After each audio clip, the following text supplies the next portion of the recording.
so everyone knows, we're already streaming live, even though we haven't started yet. Right. Okay. Anthony, thank you so much for coming on. We look forward to working with you. Likewise, thanks for having me. Happy to help. We'll do a formal intro when everyone's on. Hey, Adam. Hey, how's it going? Okay. I'm just gonna go close something real quick.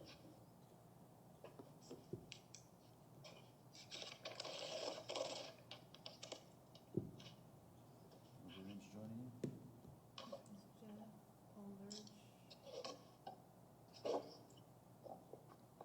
Calling user 2, I think maybe Susan. Paul Lurch. Hey Jeff, hey Paul. Hello. Hello. Oh, so they can hear me, but they can't see me. Everyone. Unless you want to be put on video. No, let's Hey, do it. Jeff. Okay. Well, we're live streaming Hello, also, everyone. right? Wow. You're all looking fine.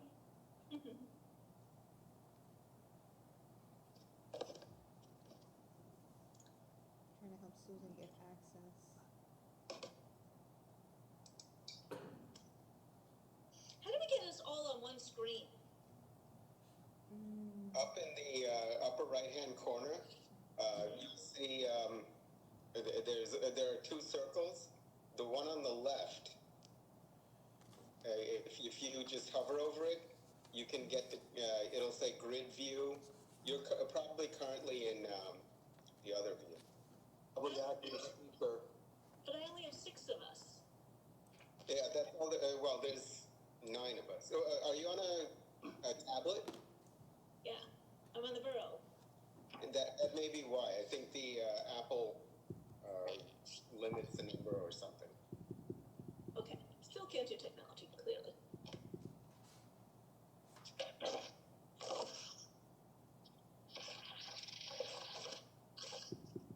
I'm not in my usual spot because Cinco de my Mayo. wife and older son make an are announcement. watching a Mets game. Why aren't they? Somebody is streaming on YouTube and others.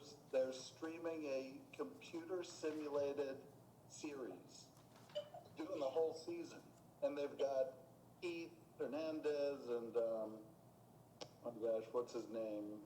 Gary Carter. No, the color. Doc Goodman. Strawberry. Cohn.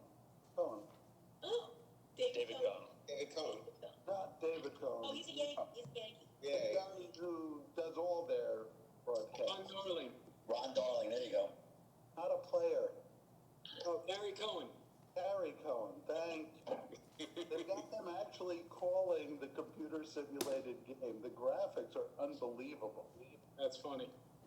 Jeff, they could watch Korean baseball. They started with Yes. like cardboard people stands. This probably looks more realistic. We have everybody? Who are we missing? There's no ads, even better. I think Julie. Oh, I see. hello? Susan? Yeah, Susan. Hello? Yeah. Dan is on. He's on This mute. is Susan. Can you hear me? Yes, we can hear you. Dan, can you hear us? Okay, Dan's on mute. great. Just I Julie. have the sun setting. Did Paul get on? Yes, he's on. Oh, good. Hi, Paul. Hello. I'm gonna text Julie to remind her, make sure. Because it says call-in user 2, when people call in, it really doesn't say who it is. So there's a call-in user 2, call-in user 4, it's most likely Susan. Christine joined. Is she one of them? She's on, but in notes who it, if Who's she's that? there. Christina Rod is on. I just don't know who call-in user 2 is. I just texted Julie to see where she is. Okay.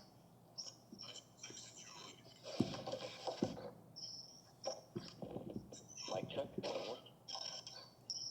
hear you.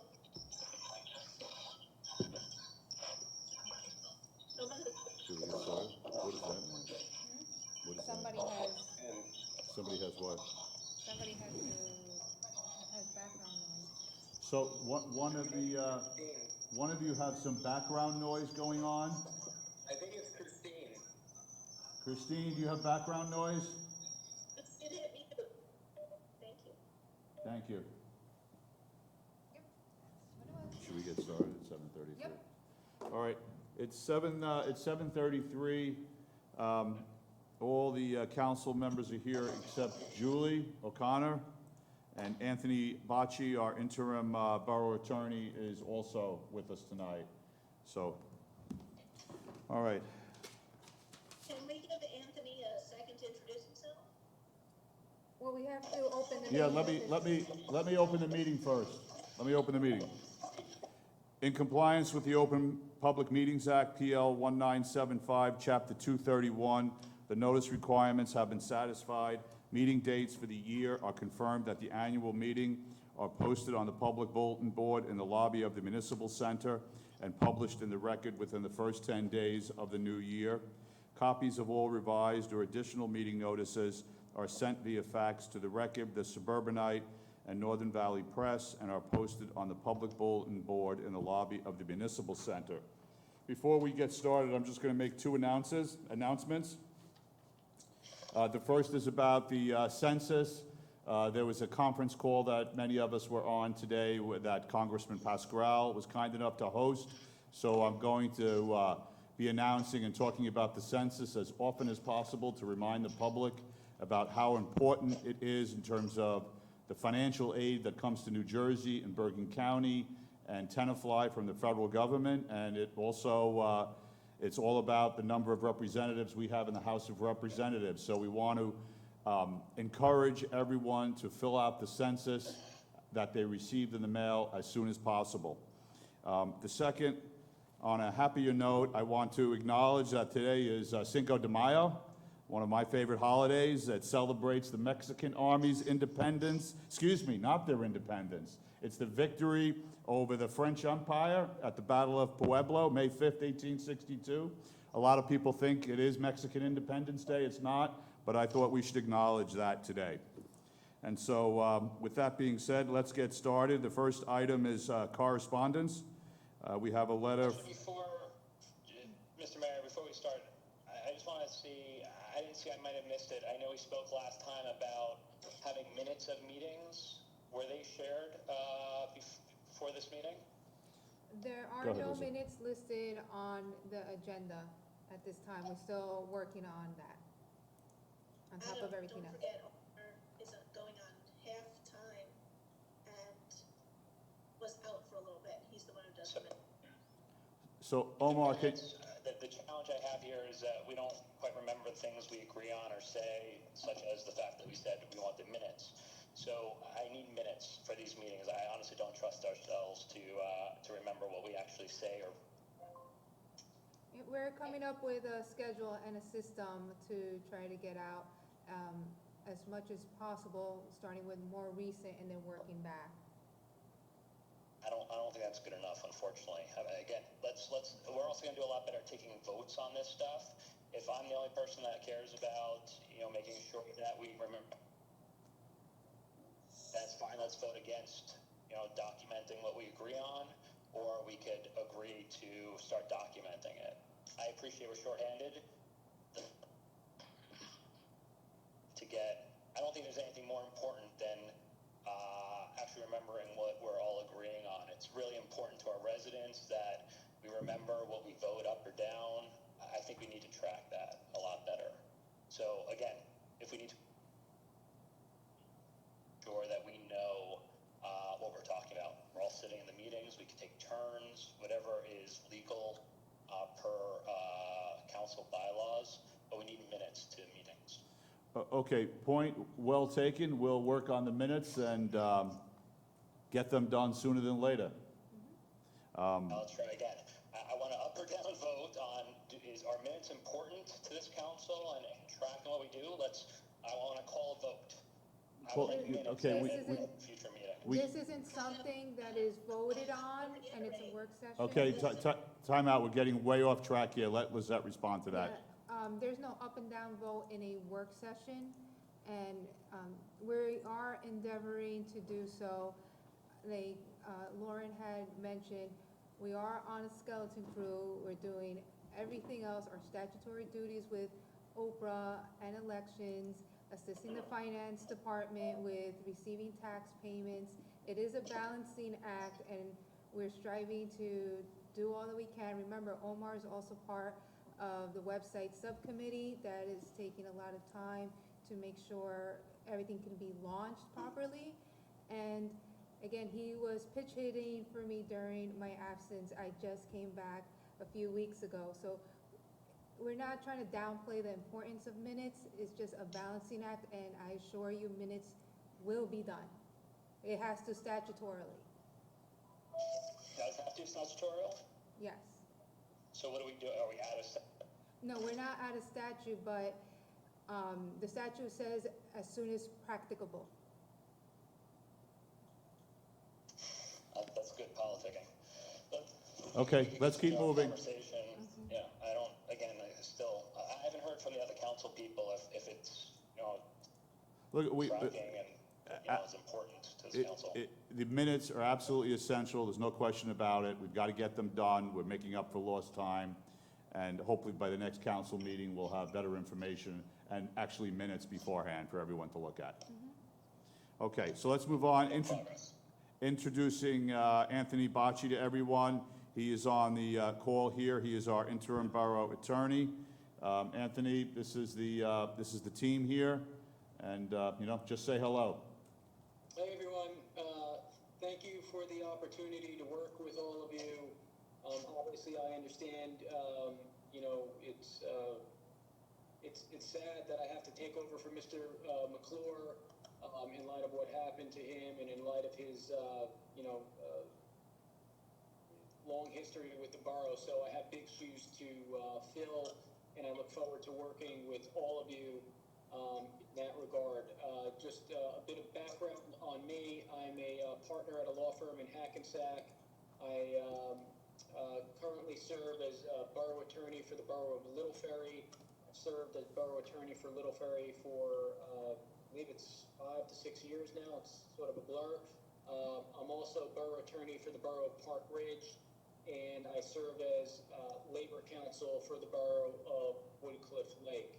So I've spoken to the mayor, Lisette, Susan, and possibly some others in terms of trying to get up to speed on all of the pressing legal issues affecting the borough of Tenafly, and I'm doing my best to try to get up to speed as quickly as possible so that I can hit the ground running without any major delays that negatively affect the borough in connection with any legal issues that are pending or arise in the future. So I look forward to working with all of you. Lauren has her hand up. Lauren, you have a question? Yeah, I still don't know how to electronically raise my hand. Anthony, welcome. Thank you so much. They are very big shoes to fill. We miss Bill very much, but we welcome you and we look forward to working with you. I have a legal question, a procedure right now, or formality, whatever it is. Can we have a closed session, and if so, how? We have, in my capacity as borough attorney for Park Ridge and for Little Ferry, we have been engaging in closed sessions. We had a meeting tonight for the borough of Little Ferry where we had a matter of litigation that we discussed, and we did it in closed session. In terms of logistics of it, of the how, I'll be honest with you, from a technology perspective, I'm not sure how the borough administrator in Little Ferry is able to shut off the video chat and or the ability to people to call in. I think what she did was she cleared the lines, and then she confirmed before we went into closed session that there were no members of the public that were on the line. So that's what we've been doing in the two other towns that I currently serve as borough attorney for. Are we allowed to tonight? I'm sorry? Can we have a closed session tonight? It's not on the agenda. Yeah, so typically you would want that to be, the public is, entitled under the Open Public Meetings Act to have notice of the fact that we would go into closed session. So I wouldn't recommend going into closed session tonight, because that would probably run afoul of the Open Public Meetings Act. But moving forward, to the extent that you have legal issues you want to discuss in closed session or any other issues that you want to discuss in closed session that are appropriate, subject to the appropriate, requirements under the Open Public Meetings Act. Towns are doing it, and, in light of the pandemic, we're trying to find middle ground in terms of the best ways of approaching, everyone's life sort of changing and being able to conduct business moving forward. Hope that answers your question. Thank you, yes, thank you. So Lizette, if you wouldn't mind, put a closed session for next time. We'll fill the agenda, trust me. Okay, well, we'll work on a closed session, and I'll work on a separate invite. Most likely how it will work is whenever the regular meeting is done, just give me 5 minutes to send out an invite, because these meetings are by invitation only. It's not published with an access code for the general public. I'll figure it out, don't worry.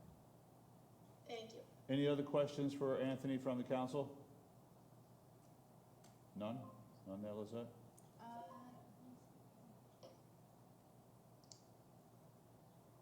No one has a hand. No one has a hand up. Okay, so the first item on the agenda now is correspondence, District 37 legislators. We've got an email from the legislators regarding Light the Fight initiative, and I believe we have a resolution in here for that also. Yes. Anyone have any comments or questions about that? No? Okay. The next item, Can you explain it for the public? go ahead, Lizette. The Light the Fight initiative is just to, for residents and businesses to hang a string of lights, a lantern or flameless candle in a window, and that is just to show support for all the first responders and the medical personnel that they're serving in the front lines, taking care of everyone who is sick with COVID-19, even though if they have PPE, personal protective equipment, they're still exposing themselves for the greater good and making sure people get treatment and healthy as they fight this horrible pandemic. Any questions on that from members? So do you want our neighborhoods then to be hanging lights? Is that what we're supposed to let our public know to support the first responders? It is Yeah, in, strings of lights or flameless candles. yes, it's on the resolution where it just, what does it say? All frontline workers, be it further resolved, all residents and businesses are encouraged to hang a string of lights or place a bright lantern or flameless candles in front of their property, in their front window, or elsewhere on their property. Okay. Okay. The next item in correspondence is Executive Order 130, which we received from the governor on April 28th, which everyone has, which has given local municipalities the option of extending the grace period from May 11th to any time no later than June 1st. It does not relieve the borough of any of our financial obligations. We have to pay pension funds, health insurance, county taxes, the school taxes, et cetera. Doesn't relieve any of those obligations. We have been monitoring our daily cash flow intake and our cash position. Susan's been on top of that every day. Susan, would you like to, can you let Susan speak here so she can explain to the council where we are in the event the council, wants to discuss this or take action on it, and ask her any questions. Susan? Susan's on. Okay, hi. So we've collected enough cash so far from our tax revenue to meet all of our obligations in the month of May. So we do have a note sale coming up, and I believe that the Board of Ed is going to negotiate our obligation of the school payment to them, which is due in a few days, should you, as a governing body, decide to extend the grace period. I also talked with our financial advisor because of the note sale we have pending, and it should not, should you extend the grace period, it should not have an effect on our current rating, nor should it have an effect on the note sale.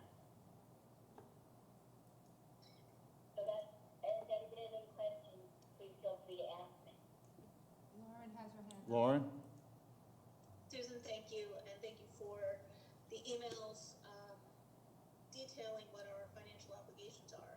I think, this is something that each one of us needs to pay careful consideration to.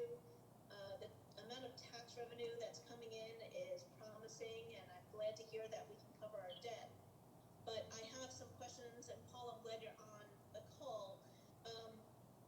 With the note sale that we have, how will it affect future payments? And are we just looking for a large payment in the future that may not come August taxes? So, Paul, do you want me to answer that? Because I'm looking at the cash every day. Yeah, I mean, you can answer absolutely on the specifics. I mean, if you want, I could talk in general terms about, what the borough's doing. So this particular note, so we actually just had a rating call the other day. We don't know where the rating is going to go. I think that the entire team anticipated. I know the mayor was on that call as well. I think that the entire team is anticipating that we can establish, or maintain our existing AAA rating. I know that the individual who was doing the rating was on a call, spoke very highly, very positive after we were done about the fact that the borough of Tenafly, the last time we were on a call with him, which I would believe was 2 years ago, what we had told him about the positive reserves and a positive attitude and just a conservative approach that the borough's been taking has materialized. And he was very happy to see that our equity and on our cash balances, our fund balance reserves are substantial.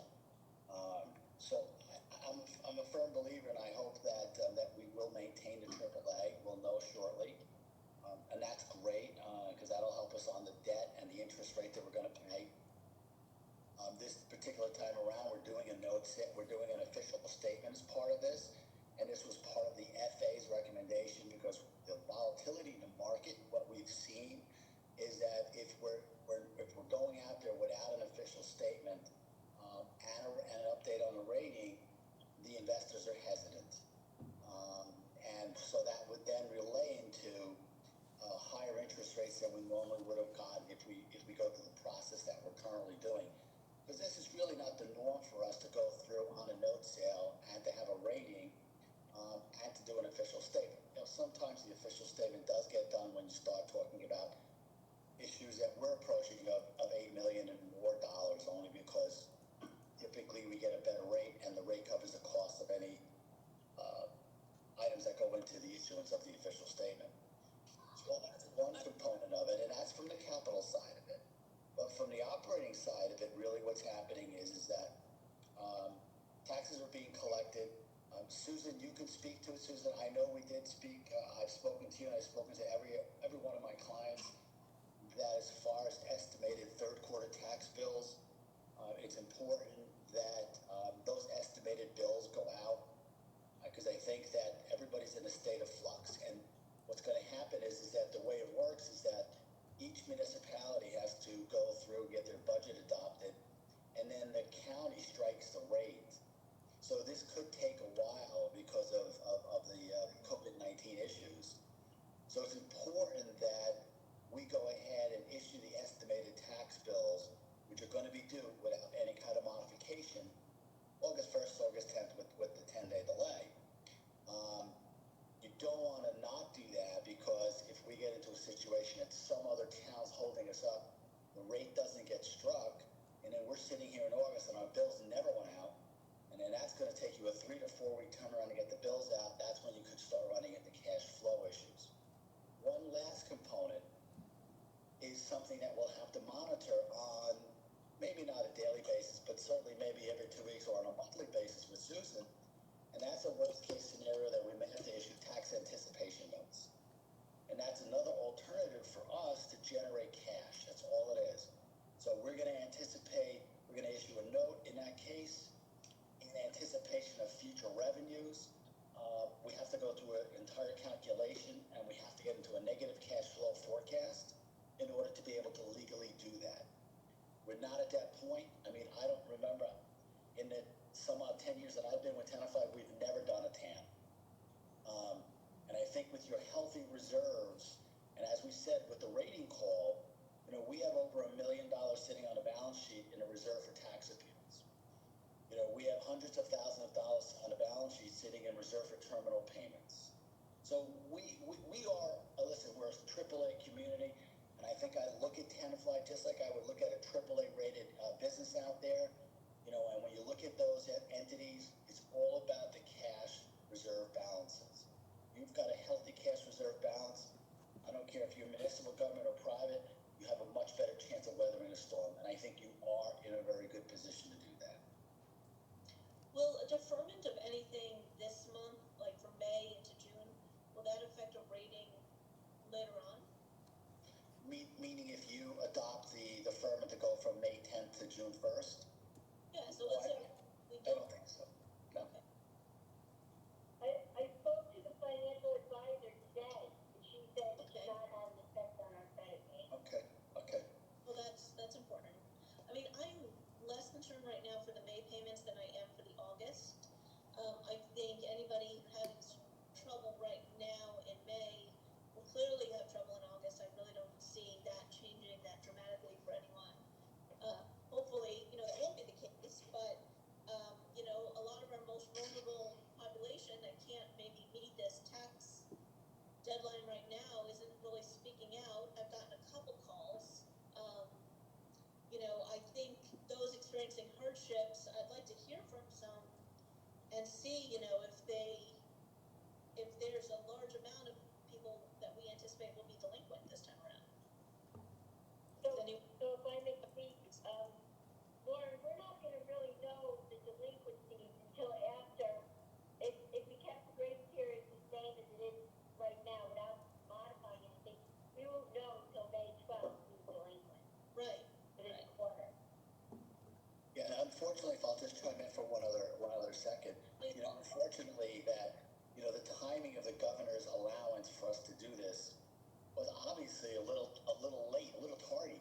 I mean, you have so many municipalities that are very close to the 10th already and don't have a meeting scheduled. So, you're going to enact it, but is it going to be soon enough? I mean, the 10th is almost here and gone already.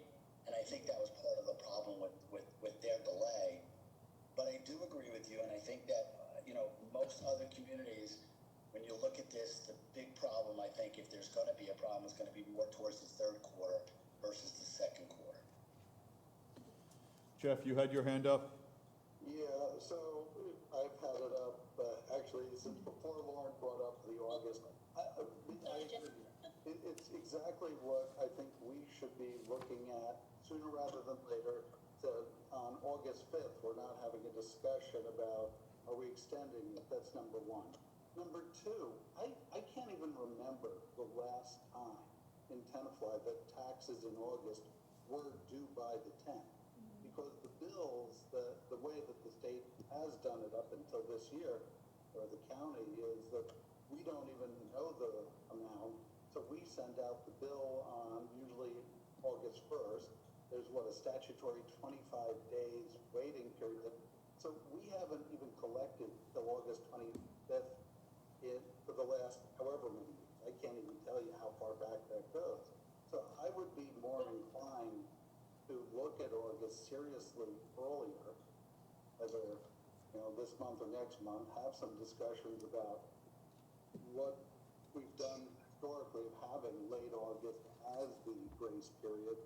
Plus, I believe we don't have to pay schools over part of the summer. I don't know which 2 months, but there's 2 months where. July and August. Which is it? July and August, we don't pay. July and August, where our outflow is radically different than the other 10 months. So it's something to consider now so that we don't end up having this discussion July 30th or August 5th and telling people, oh, we're going to give you a grace period. So that's what two cents are. So Jeff, can I answer that for you? Absolutely. Okay. Statutorily, the municipality must pass a resolution prior to, I think it's June 14th, to say whether or not we're gonna estimate taxes. After that, you're not allowed to estimate taxes. But to add to what Paul had mentioned, the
Correct. No. So I think we need to get our state so that they're not discussing August, so we can discuss August. They need to discuss it sooner rather than later. So I think we need to send the message out loud and clear to our state reps that if they are going to extend the grace period for August, please do it We need to. July 1st or July 15th so that we know what we're doing. Yeah, well, I tried to get this going over a month ago. I was calling the state to find out what was gonna happen. But this decision was put through the assembly and tabled, and passed in the assembly and tabled in the Senate. So, and there was talk of, if they extended it, that the obligations to the schools and the county would have been extended to the local units, which did not happen. Hey, Susan, can I chime in for a second? I think that what the councilman was saying is he's concerned about, dealing and talking about the grace period for August before the August deadline comes. Two different things in my mind, right? So I think what we need to do, and it was a directive by local finance board, that they highly encourage everybody to do the estimated bills for the third quarter. So we go through the process, you do the estimated bills, but on the other hand, you guys talk about and try to get this delay of August 10th pushed, or the ability for you to do that at some point in time. So we're doing two things at the same time. Exactly. Yeah, so- That was the point. Yeah, but, so, the other part, I do believe, like a couple of you mentioned, that the third quarter taxes are gonna be the hardest to collect, harder than now. So, I don't know if they give us the go-ahead to delay the grace period, if that's what we're gonna be able to even do at that point in order to meet our future promise payments. Because, we're okay now, and we're doing everything proactively to stay okay. I mean, we furloughed employees, and we're being proactive with extensive spending. But come August, we may be in a different situation contingent upon our collection. Okay, And like Paul said, we could do a tax anticipation note if we don't collect enough tax revenue. okay, Adam has his hand up first, then Lauren, please. Adam? You're Yeah, thank muted. you. Yeah, so I would just, if this is some of the things that Councilman Grossman wanted to do, I agree with it, and what I would do is I'd do this in partnership with the schools being our biggest, they take the biggest chunk of the tax money we get. So I know that we're sort of the flow through, but I'd like us to decide, however we do it at the municipal level, let's make sure the schools align. So if we decide we want to delay, that means the school would delay. What I do not want to happen is us to give the delay, which I would like to do for our fellow residents, but then the schools say they need their money immediately. So whatever we do, we should be doing in concert with the school. So, to Councilman Michael's point there, we negotiated a cut in the payments that we made to the school in the month of April, and Susan has been in constant conversation with the schools for the month of June regarding the cash flow. So we're in regular communication with them, and they are cooperating in the conversations to make sure what you're saying is what's going to happen, because we can't be cutting our own cash intake and then being on the hook for the maximum to them. We understand that. We agree. Lauren, next. So my question is, how does this affect our upcoming budget notes? So we have a significant amount of purchasing that we're gonna be doing in the budget that we're passing right now. How does it affect that? Well, we have a spending freeze right now, so even with the budget adopted, we are only authorizing the expenditure of purely essential items, like our regular bills such as the pensions and health insurance and utility bills.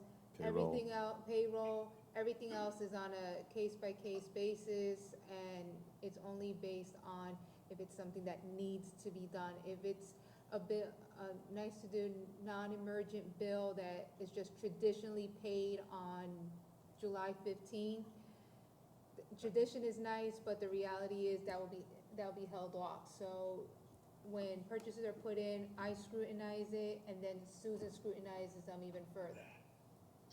I'm thinking more about our equipment purchases, our large DPW needs, our, recycling program that Jeff and Max were setting up for this year to buy the recycling cans. Those are large purchases. Are those all on hold as of now? No, because these are all emergency purchases. We need the tree truck. The tree truck we have is inoperable. The sweeper is required because we need to clean as part of the health, safety, and welfare. The recycling carts, the automated trucks are expected to arrive at the end of May and June, so you'll have the vehicles here. Whether you want to delay the purchasing and rolling out of the program, then it's just a matter of finding where to store the vehicles and making that arrangement. Like something like the recycling carts. It's much more towards Paul though, so that's all going to have to be in a note now. So what happens to that note? That's all happening and underway. Go ahead. Susan, why don't you address that? Actually, the appropriation and what's in our fund are really separate. You appropriate something and then you fund it through our capital fund, and we have sufficient funds in capital to cover our essential items. We're not spending anything on what we have in the capital plan yet. Bless you. So we will see what happens with our note sale and then move forward, and we'll only be purchasing capital that is truly essential right now, and that's it. Is this the same note that's due now, or is that a second note? Okay, first of all, the note that's due now is from previous ordinances that we've already appropriated, and we temporarily borrowed against those amounts. The new money that we're adding is really for ordinances from last year, because we had enough funds in our capital from items that were not spent previously from other ordinances that we planned for. So we're actually paying off the note from previous ordinances, rolling the note. In a couple of years, we'll permanently finance that note, and we're adding new money because we need new money to cover our ordinances our capital plan from last year. If we should be looking at capital, and if in the future, when we'll be looking at the balance, when we see that the balance in the checking account, really, which is our capital fund, if that balance starts to go too low, that's when we'll borrow money again to cover the notes from this year. But excuse me? That doesn't affect the rating, right? No, it doesn't. None of this affects the rate. Okay. Any other questions or comments on this particular topic, and what would the council like to do with this? Mark, can you tell us what the school has said to us in response? In terms of how much money, Susan, you've had the most recent conversation with the school, so let's have Susan answer that so I don't misspeak. Okay, so I spoke to Josh today, and we talked about the possibility of us, the borough council, and the school, negotiating the school payment down. The school payment for May 8th, which is due in a few days, is supposed to be $7 million. We already negotiated last month's payment down a bit, $1 million, and we added it to the May and June payment. Yas is fine with us lowering the May 8th payment. However, if we have sufficient funds in, the balance will be paid in June. By then, the grace period would be over. So we're okay to negotiate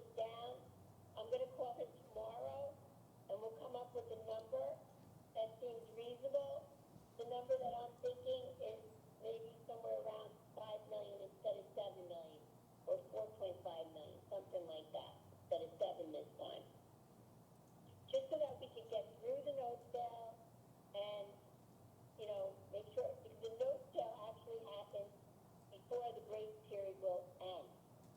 If you should do the extend the grace period. But the balance of the payments due to the school will be after the grace period ends. And just one other thing, as far as the school payments, with the statutory requirement, as far as I understand, that has not been modified. Right. So from a statutory perspective, it's written in the law that we have to, and we're obligated to make the full school payment by June 30th of each year with a full levy, Correct. right? And just so the public knows, all teachers will still be paid, all staff, custodians, nurses, administrators. I have no idea about what they're doing. All I know is that they're agreeing to let the borough. I set a schedule with them at the beginning, well, a little bit about in the end of August for the payments that the borough will be submitting to them. And usually I do that in conjunction with our tax revenue that we're going to receive, so that the payments go to them within the grace period or shortly after. So we have a good relationship where the guys has agreed that under the given circumstances we can modify the April payment, we're willing to modify the May payment, and then the full amount, as Paul said, balance due to the school will have to be paid next month, and the date that we're paying it is on June 10th. Any other comments or questions from the council or direction on what they'd like to do here? Can I ask Susan another question? Sorry. Go ahead. No one else I is think sure. It's a very important topic. Those that are having hardships in our community, whether it's an individual or a family or a business, do we have any options for them other than this 15-day grace period, basically? The governing body has no statutory authority to raise interest, okay, just so everybody knows that. So the only other thing that could be done, nobody would go to tax sale for delinquent taxes for this year, because we do a standard tax sale, and it's on the previous year's taxes. So anybody who's delinquent last year, which has nothing to do with the COVID virus, if they don't pay their balance up, will go to tax sale this year. Anybody who's delinquent in this year would not go to tax sale until the end of next year, because that's when I do the tax sale. The money, the only other option we could possibly do is pass a resolution for those who are having hardship to go on an installment plan. I'd have to look at the statute in more detail, but they would still be responsible to pay all interest and penalties within that plan. Susan, we set as a council the rate of interest, right? Not the state? We are allowed to, the state gives us permission to charge a maximum of 8% on the first 1,500 and 18% on anything over 1,500. But do we It's have? not advisable to change those rates for many reasons. One is, one of the reasons is it's part of our revenue for anybody who is delinquent, but more importantly, we will not be as attractive to lien holders should we need to go to tax sale with certain taxes that we don't collect. The lien holders, Tenafly is a very desirable town, and the borough is not in a position, we don't want taxes to be struck off to the borough, okay? So the main thing is to be still attractive to the lien holders. And then it would only be temporary anyway. So that's not advisable to do. And you can't even do it for like a set period of time, like 6 or 9 months? And then return to our rates? I don't know if you can jump in there, but our understanding is that there were municipalities that did, before the governor came,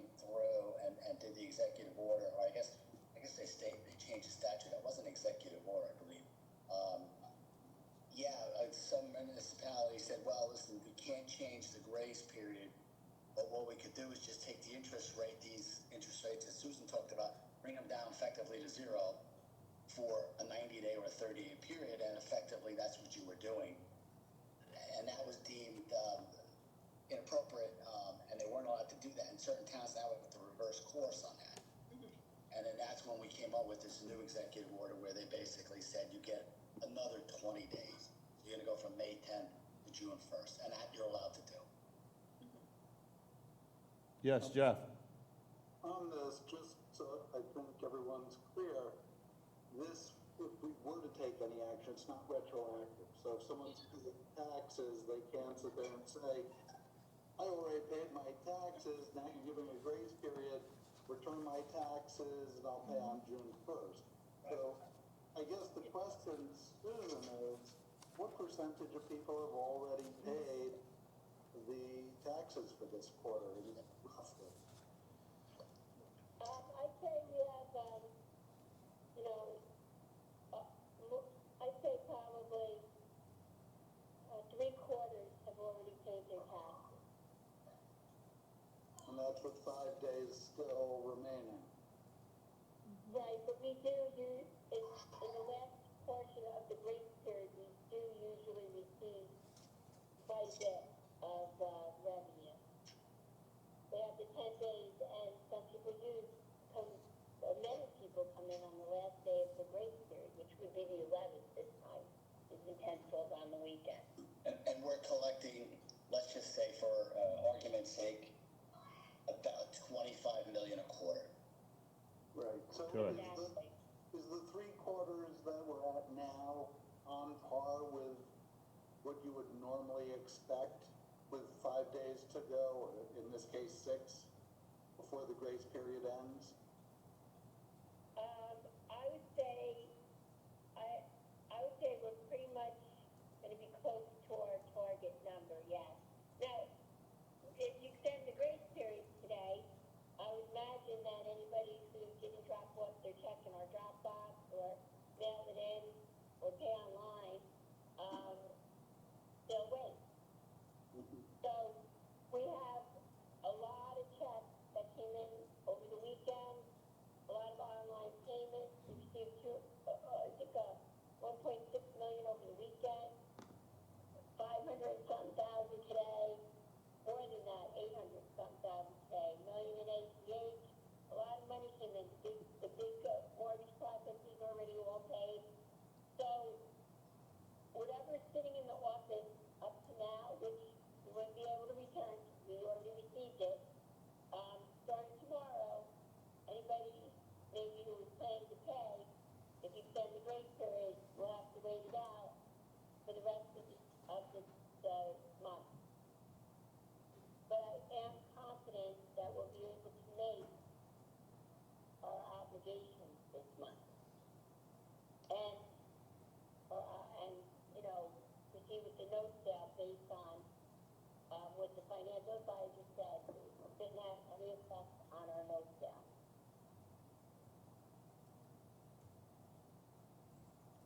Vanu?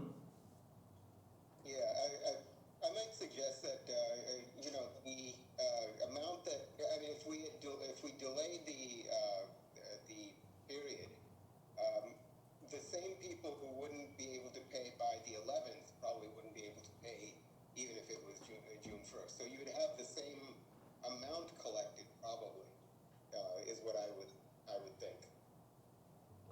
Except with the COVID, I mean, my office has been getting inundated with calls. We know that there are some people that have never had an issue before, and they're dealing with illness right now. They're confused about where they can go to pay. Some of them can't get out of the house, and some of them are going to be delinquent due to job loss. But those would be the same people who would, on June 1st, have the same issue, I would say. Well, if they weren't going to pay by May 11th, but not necessarily, because I know, think of it yourself, if you don't have to pay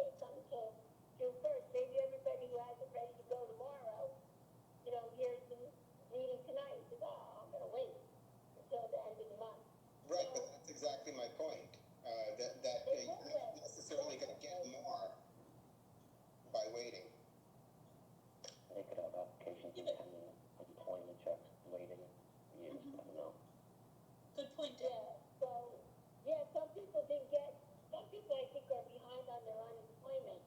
The state, some of them have been delayed. So, it's, it's gonna be up to the governing body to decide whether or not you want people to be delinquent come May 12th. Start Candace? incurring the interest and interest penalty, or you would like to wait till June 1st, and then they become delinquent right after that. But all the residents should know, should they not pay after the June 1st deadline, the interest accrues from May 1st.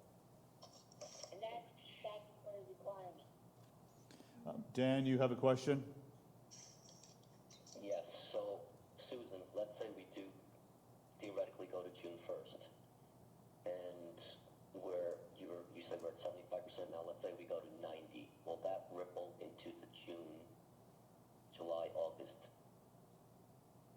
Well, July and August is our biggest, no, we're pretty good for July and August. We don't have anything really big outstanding. I think the next, any bond, is around 8/15, but I'd have to start to pay some up, and by then, the next tax revenue will be coming in.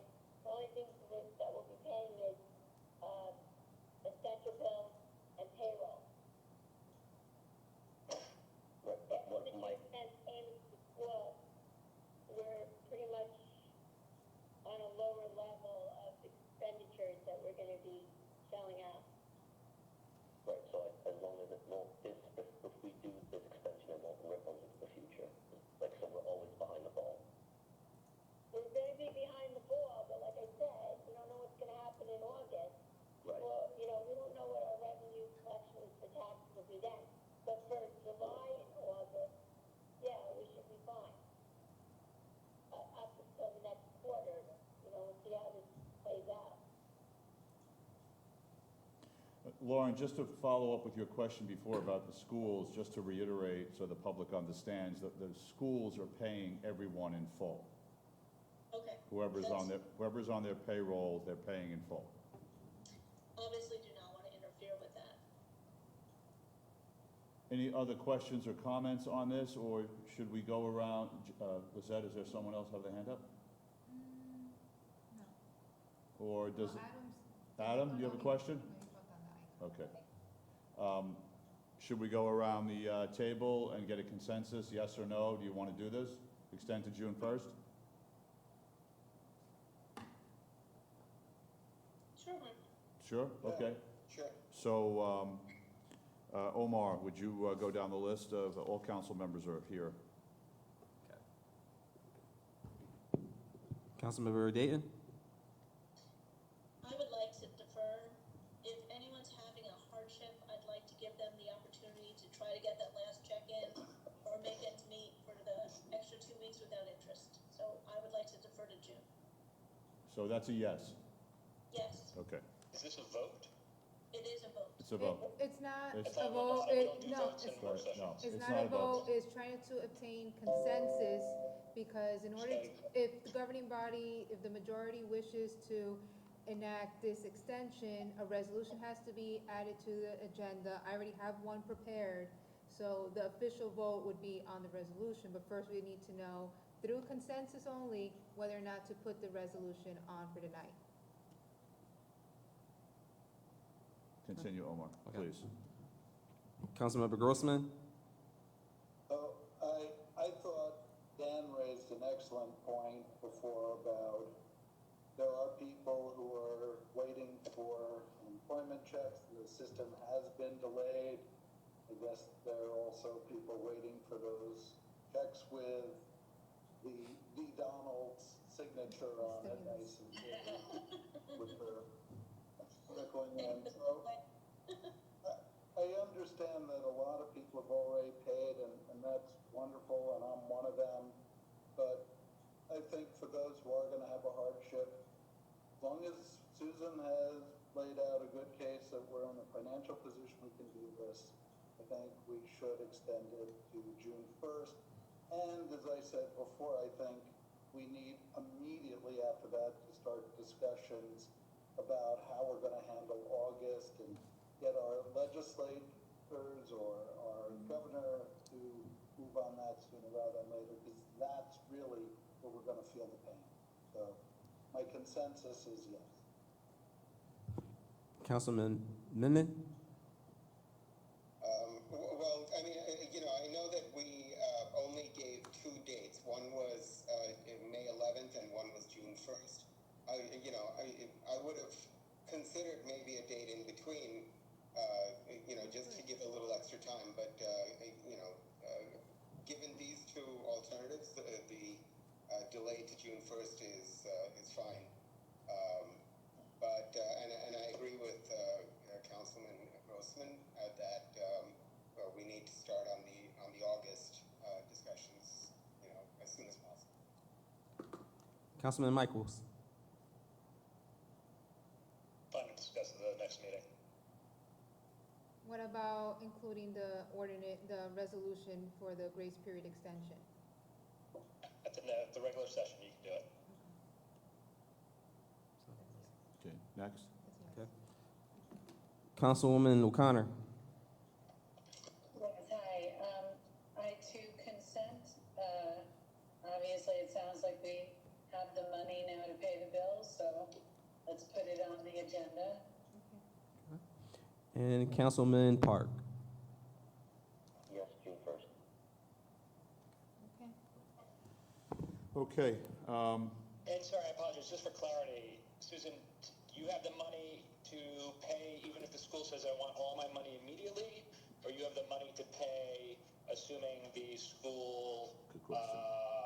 keeps to the need to, you're gonna pay them less than what they're actually owed?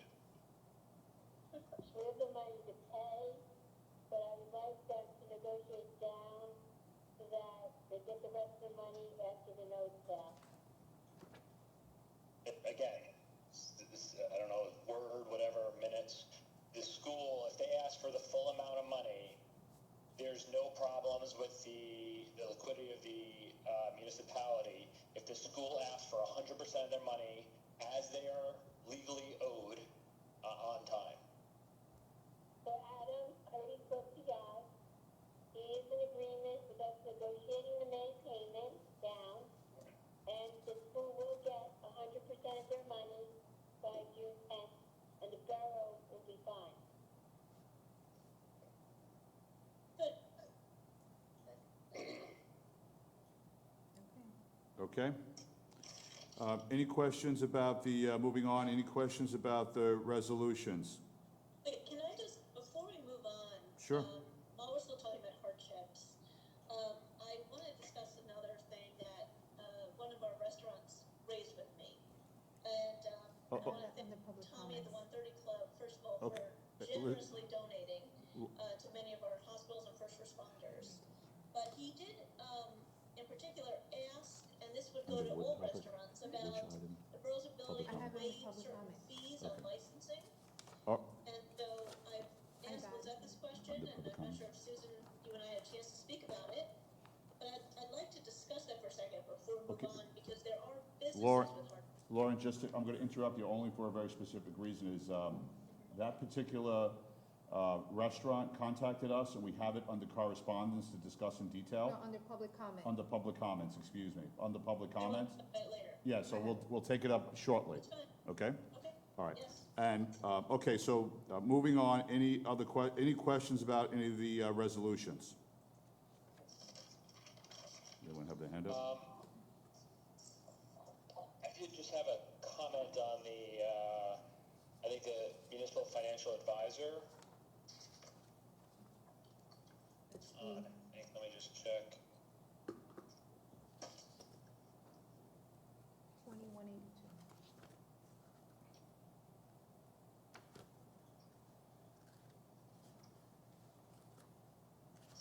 I just want to call out that, I know we had a number of conversations in the budget meetings around getting some better, stronger counsel from our municipal partners.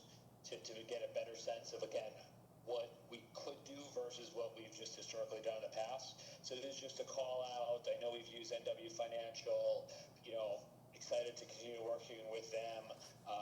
I'd ask this entire council to start thinking of some thoughtful questions and some strategic questions. I, for one, will certainly be spending significantly more time with them than I think maybe past councils have in the past.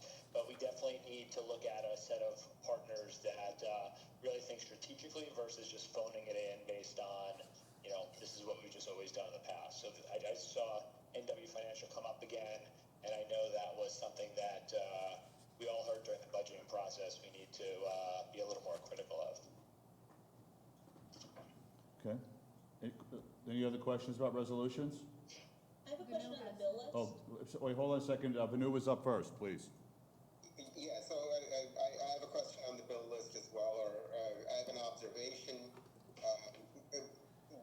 On the bill list, there are 4 restaurants that were included there, and I understand that they provided a service, and we're paying them out through the trust that was set up for this purpose.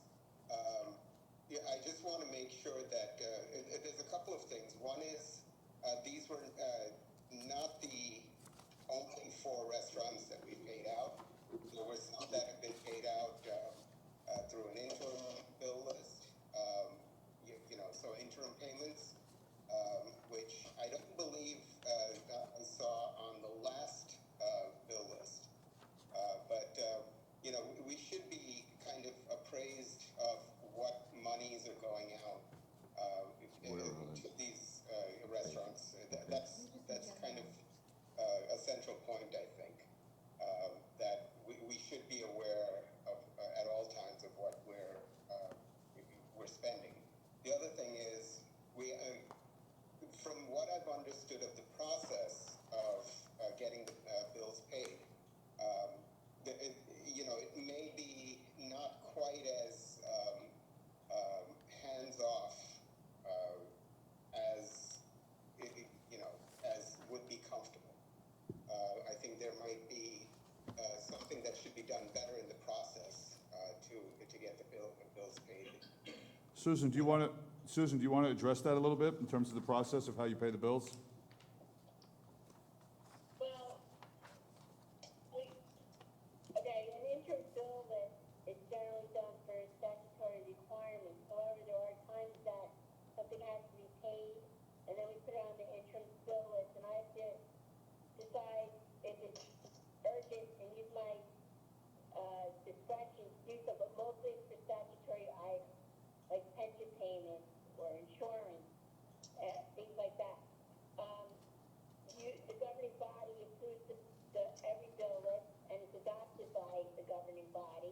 We have a good process in place where generally resolutions are prepared at the first level. Second level is the administrator approves those regulations, and then I do the final approval. Anything that generally is questioned comes from me. Anything that's written on certain items, like when somebody might use the term emergency, or somebody wants something on the interim bill list, I always ask, why does it have to be on the bill list? And then I have to make a decision. And, everything that's spent does go through a bill list, whether it's interim or regular bill list.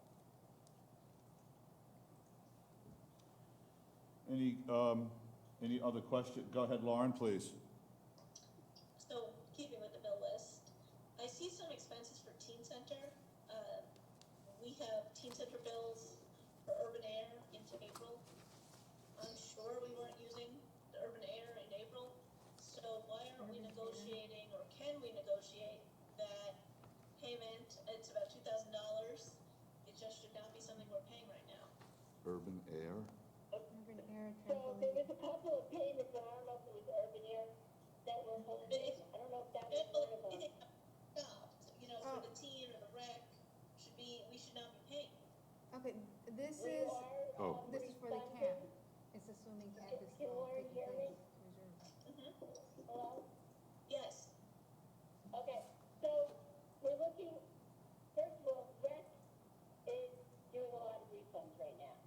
And we're looking at the bill. Susan, I'm going to interrupt you for a second because the question is about urban air. And urban air the direct answer is urban air is a vendor for the teen camp over the summer. It's just to reserve that Yeah, space. it's-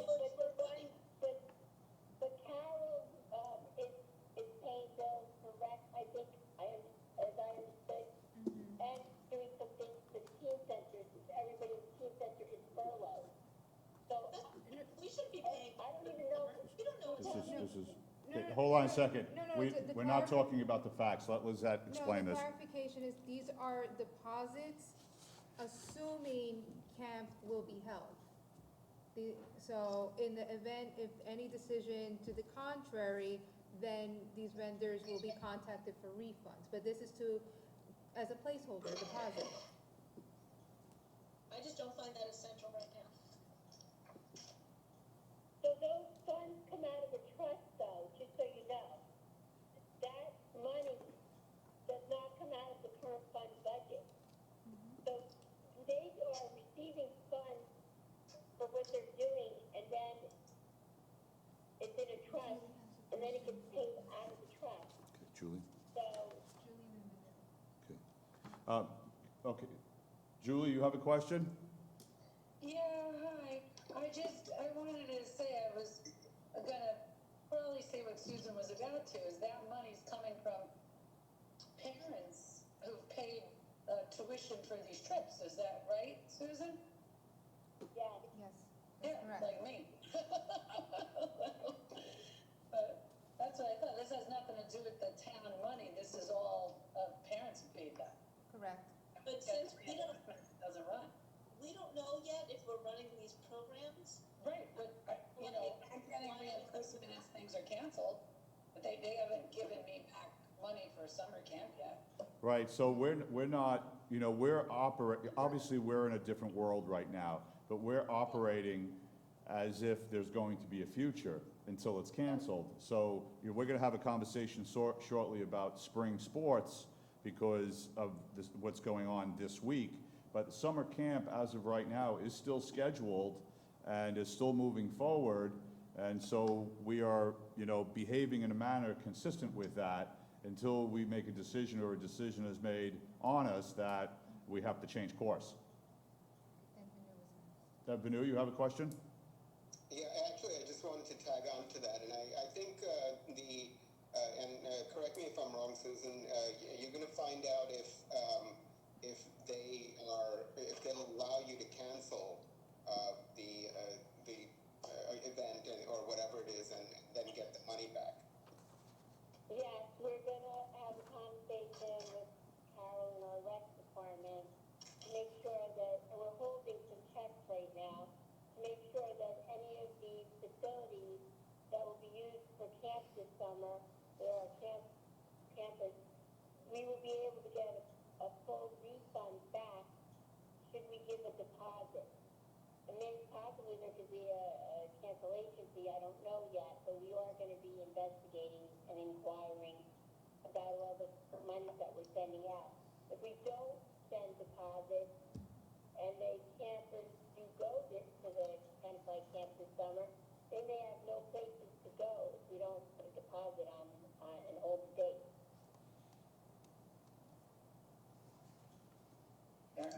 Any other, Jeff, is your hand up? No? Any other questions on the resolutions? No? Okay.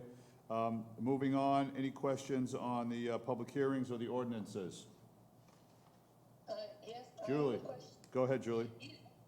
So it's regarding the 2020 local municipal budget. I was just using that agenda item as a springboard, because I'd like to propose that in this upcoming year, maybe we could have every department present how they're doing with their budget quarterly.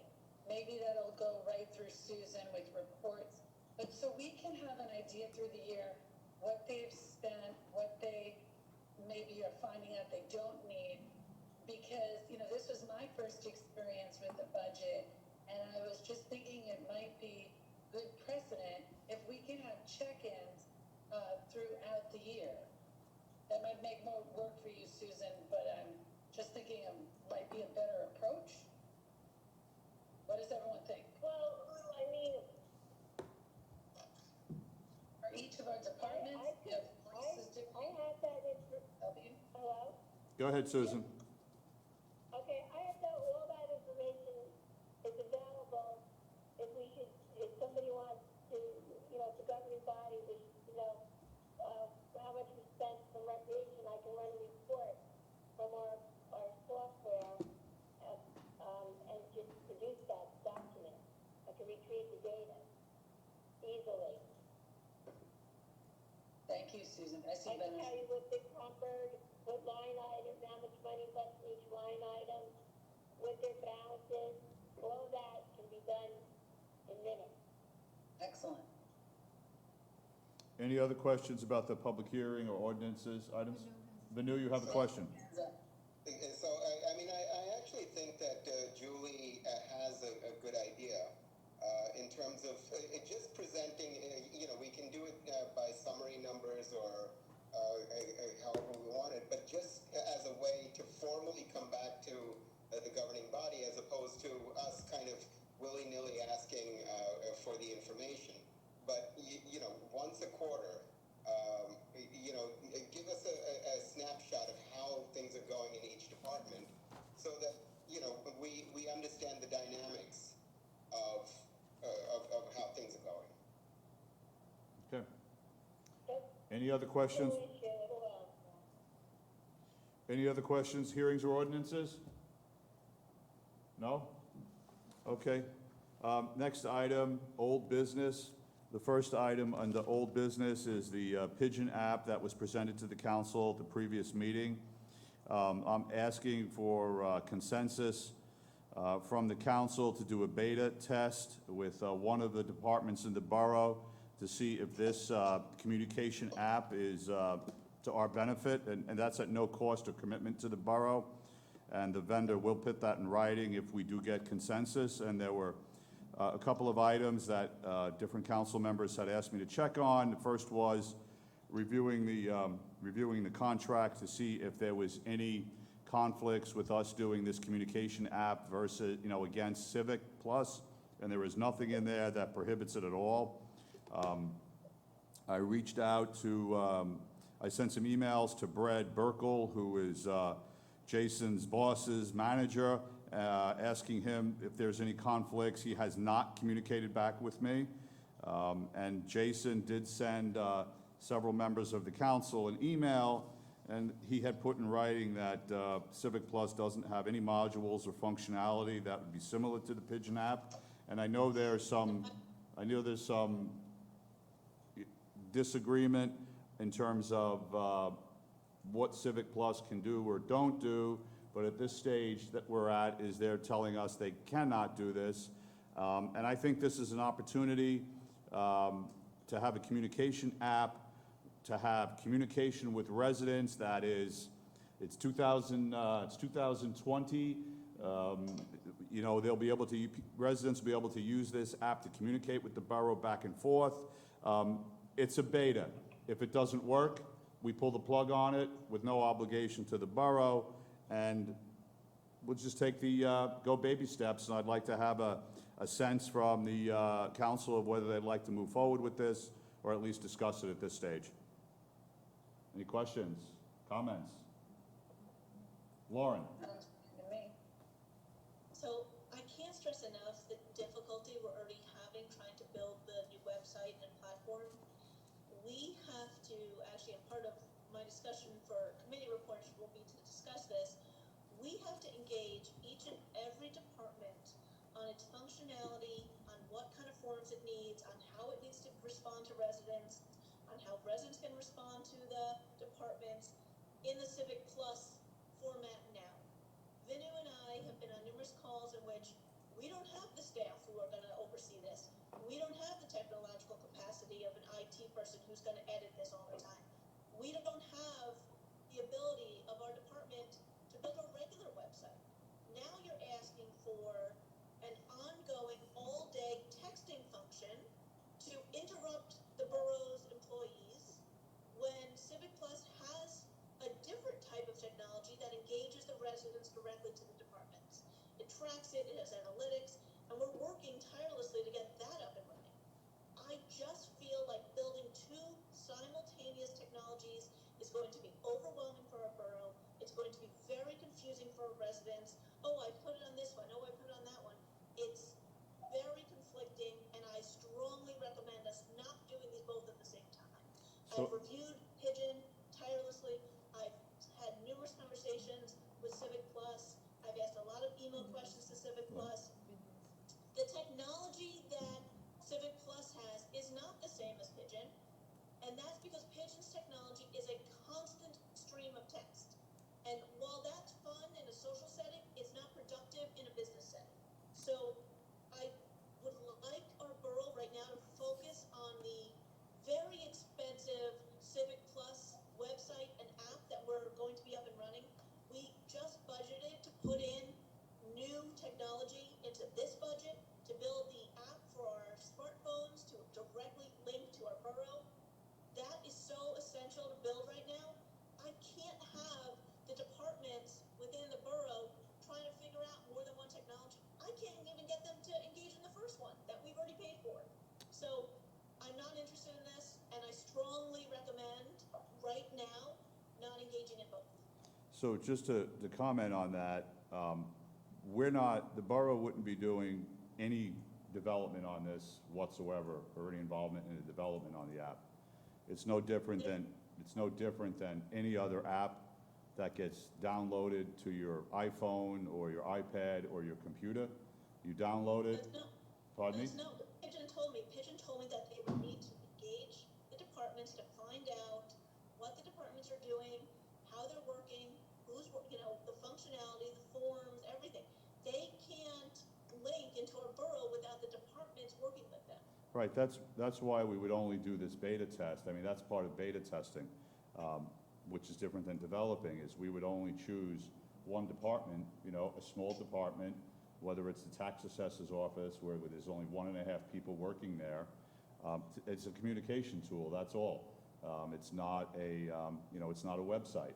So, but I respect your comments, I understand the concerns, but the lion's share of this burden would be on the vendor, and it's a communication tool that could help us communicate with our residents. If it doesn't work, hasn't cost us anything, and we pull the plug on it whenever we choose. If it becomes overly burdensome in the first 4 weeks, pull the plug on it. It doesn't work because we have no financial commitment in it. But I think this is up and running in November or October, so will our website. And we need to work with each and every department. And within Civic Plus, there's something called Civic Engage, and there's other functionality within it that say a resident needs to communicate directly to that borough employee. And they can do it by text, they can do it by email, they can do it by phone. All of that technology is incorporated into this new website and app that we're gonna spend the next 6 months building. Now you're asking the borough to have an additional method, so now they gotta check Pigeon, they gotta check Civic Plus, they gotta check everything. It's just not going to be as seamless, I think, Mark, as you think it is. oh, I don't think, I'm not naive. Nothing is ever seamless under any circumstances. My only thought is, here's an opportunity for the borough to do something that is up to date, current.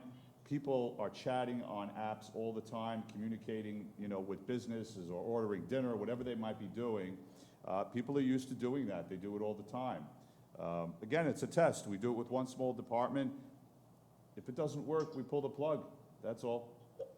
We are building a website with a chat function. We're building a Right. website with a text, We're- email, and chat function, and a community forum so that people can engage with each other on a topic. We're building all that. I understand that, except there's a little bit of a disagreement, is because Civic Plus has put in writing and said that they don't do what this is. You're right, they do email, they do. They don't do a constant Well, That's that's- not the yeah, point. yeah. They have someone text in, it's Oprah searchable, it's recordable, it's secure, it's very different. And Well, look I at- trust the Civic Plus website that works with municipalities much more so than having us throw this other technology on top of this. Vinu and I and Omar were on a call the other day with Civic Plus where they did a 3-day training session. Who are we training?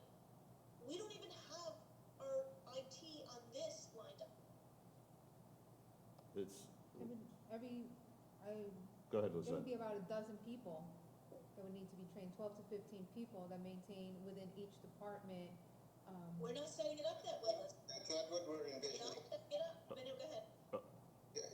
Well, that's not what we're envisioning. We're envisioning everything coming into a central point so that we have control over what the website looks like and how it functions, as opposed to 15 people. Right. Even if they have the same general training and idea of how to do it, they wouldn't. There would still be differences in philosophy, and over time, you'll see the divergence going between the departments. So we want to have it centrally, centered. Okay. But on the other, regarding Yes, pitching, okay, the problem with a 1 year or, having them come in and develop or do a beta test, first of all, it's a beta test. They've never done this with any other municipalities before, so we become the test case for them. And if it works, it works. If it doesn't, well, it was Tenafly. So I don't know if that's necessarily how we want to approach our technology. But the other thing is, even if it works, once they get their hooks into our system, it becomes, even if you say tomorrow, hey, we don't want your system anymore, it becomes a lot harder to extricate because you've already put in those hooks into the system. So it becomes technologically a lot harder to extricate them than just saying, oh, just pull the plug. Well, I mean, that's a valid argument, but that's an argument that means it's working and the residents like it, and then we have to figure out how to continue if it's successful, right? But if it's not successful, then the question is, how do you extricate? And that's the problem. Yeah. Once they have, a few people like it, a few people don't like it, oh, well, okay, we'll keep it going because those people like it. It becomes a mess. Whereas if you have Civic Plus, and one platform that you're working on, it becomes seamless and it becomes easier to deal with. Well, it's like anything. We can walk and chew gum and do multiple things at the same time. We do it every day. Not But in this case, I think. Okay, fair enough. Okay, Adam, you have a question? Adam? He's on mute. Yeah, I just had a question on, and it could be a silly one. Do we have an IT professional anywhere in the borough? No, No, we use the Board of Education's IT professionals. We have an annual contract with them. we don't have a webmaster. We don't have a webmaster. Okay, but that sounds great that we have the Board of Ed. Like, do we think, so, and again, I don't know, actually, Vinu, Lauren, first of all, I very much appreciate you guys taking the lead for the council here. I know I don't have any IT capabilities or understanding, but it makes sense to bring in a professional to help Lauren and Vinu as they think through this. To your point, Mr. Mayor, it sounds like the issue is not is it good or is it bad, but I think we're arguing there's a lack of clarity on even the points that are happening. So is it possible maybe we just bring in the Board of Ed professional that could possibly help us on this? Well, whether it's the Board of Ed or someone else, we can certainly bring in a professional to give us some. I think we just need. I don't know. Some professional. I don't know the answer of is this the same or is this different. I would trust a professional to at least tell us. No, no, it's a good. Everyone's raising 100% valid points. The fact that we're in disagreement on some of the basic issues goes to your point about maybe we need to get some advice from someone who is independent of any of the vendors and is only here to serve us. Yeah, and I don't know. It's a valid point. Anybody else have their hand up? Can I respond to that? Lauren, you have your hand up? Could we take an action on that? So should we? Yeah, we need I don't want it to be just to be a valid point. I want to. No, take a decision. well, hold on a second, let me just answer that, and then Lauren, we're still in the midst of a discussion, so if the council has a consensus to ask an outside professional on that, then we absolutely will do that. Lauren, go ahead, please. It's not whether the pigeon technology is good or not. That's not the point. Pigeon technology is great. We didn't choose it. We are spending $75,000, an additional $25,000, all of this money to go with a different choice. And right now we are committed to that choice. And we are building what I will believe will be a fantastic interface for our residents and a new website and an app. It is going to have connectivity. It's going to have communication. We chose it. I don't need to hear a professional tell me about all the options in the marketplace that I didn't choose. Sure. We have spent money and made a choice, and Vinny and I have been working on it for 5 months, and Omar, and sometimes Mark, and I don't need a professional tell me Pigeon's good or bad. Pigeon's great. I thought Pigeon did a fantastic presentation. Technology was great. We didn't choose it, and I'm not going to pay for 2 technologies that technically serve the same purpose, excuse me. So you're missing the point. And there's the $24,000 ongoing. If we do decide to keep it, then in addition to Civic Plus, there would be the $24,000 ongoing cost for Pigeon. And I'm not sure that Just I'm not sure if 24,000 is worth continuing for in the future. So why are we going through this exercise if we're going to pull the plug? Or then we otherwise have to think that we're going to put 25,000, 24,000 into it in the future. So one of the fundamental issues, and then Jeff has his hand up, he's next, is that we're disagreeing on whether the technologies are the same or different, and Pigeon... No, we're not. We're choosing one technology. We made a choice. We're not saying whether they're different, same. They both are going to achieve goals. We are choosing to achieve the goals through Civic Plus. Pigeon, there's part of the quandary is Pigeon doesn't develop websites. They don't do anything that Civic Plus does, nothing. But Jeff... But the app that we're developing this year, Mark, will have a direct line to our borough. Understood, but that's inconsistent with Civic Plus is telling us in writing. No, it's not. You're not understanding the technology. Go ahead, Jeff. All right, so a couple of things. One, if we're doing a beta test with Pigeon, I would assume they could get that up and running quickly. And the problem would be that we're not running Civic Plus and Pigeon at the same time, which is in the long run what we'd be doing. So I'd be more inclined, number one, to see Civic Plus up and running, and if it really doesn't meet all our needs, then looking for something that would patch in and fill the holes that we're seeing. That's number one. Number two, when we talk about a beta test, one of the things I always like to see is what are the criteria that you're using to see if it's successful or not. And if you say, well, 3 people used it, it's a success, or I don't even know what success would be warranted. So we'd be measuring it at a time period when we don't have Civic Plus up and running. So we'd be looking at it in a vacuum, not as a supplement. And we would then also face the problem of what constitutes success. Those are my concerns. So The rest of the discussion, I leave to everyone else's expertise, but those are just concerns I have. So Jeff, just to comment on your questions, none of those have been answered because the council's essentially been involved in this question about Pigeon immediately from its infancy. So there's been no work going on behind the scenes to move it along. So at each stage, the council's been part of the process and the conversation. Anyway, any further questions on this before we ask to get a consensus one way or the other? No questions? So does anyone want to do that? Does anyone want to move forward with this conversation or this investigation of the beta or not? Vinu has his hand up. Vinu, go ahead. I would suggest that, as Councilman Grossman said, that maybe we have Civic Plus in first and then decide, at that point, whether we Okay, so is that the question? Is that the question to council, or how they would like to handle it? Civic Plus first, and then we decide whether we look at a pigeon, or somebody have a different opinion? I think we should bring in someone that understands technology, which I do not, to tell us. Again, it's just a fundamental, I think, disagreement on. I don't think this is one or the other. I think this is both, as my best understanding.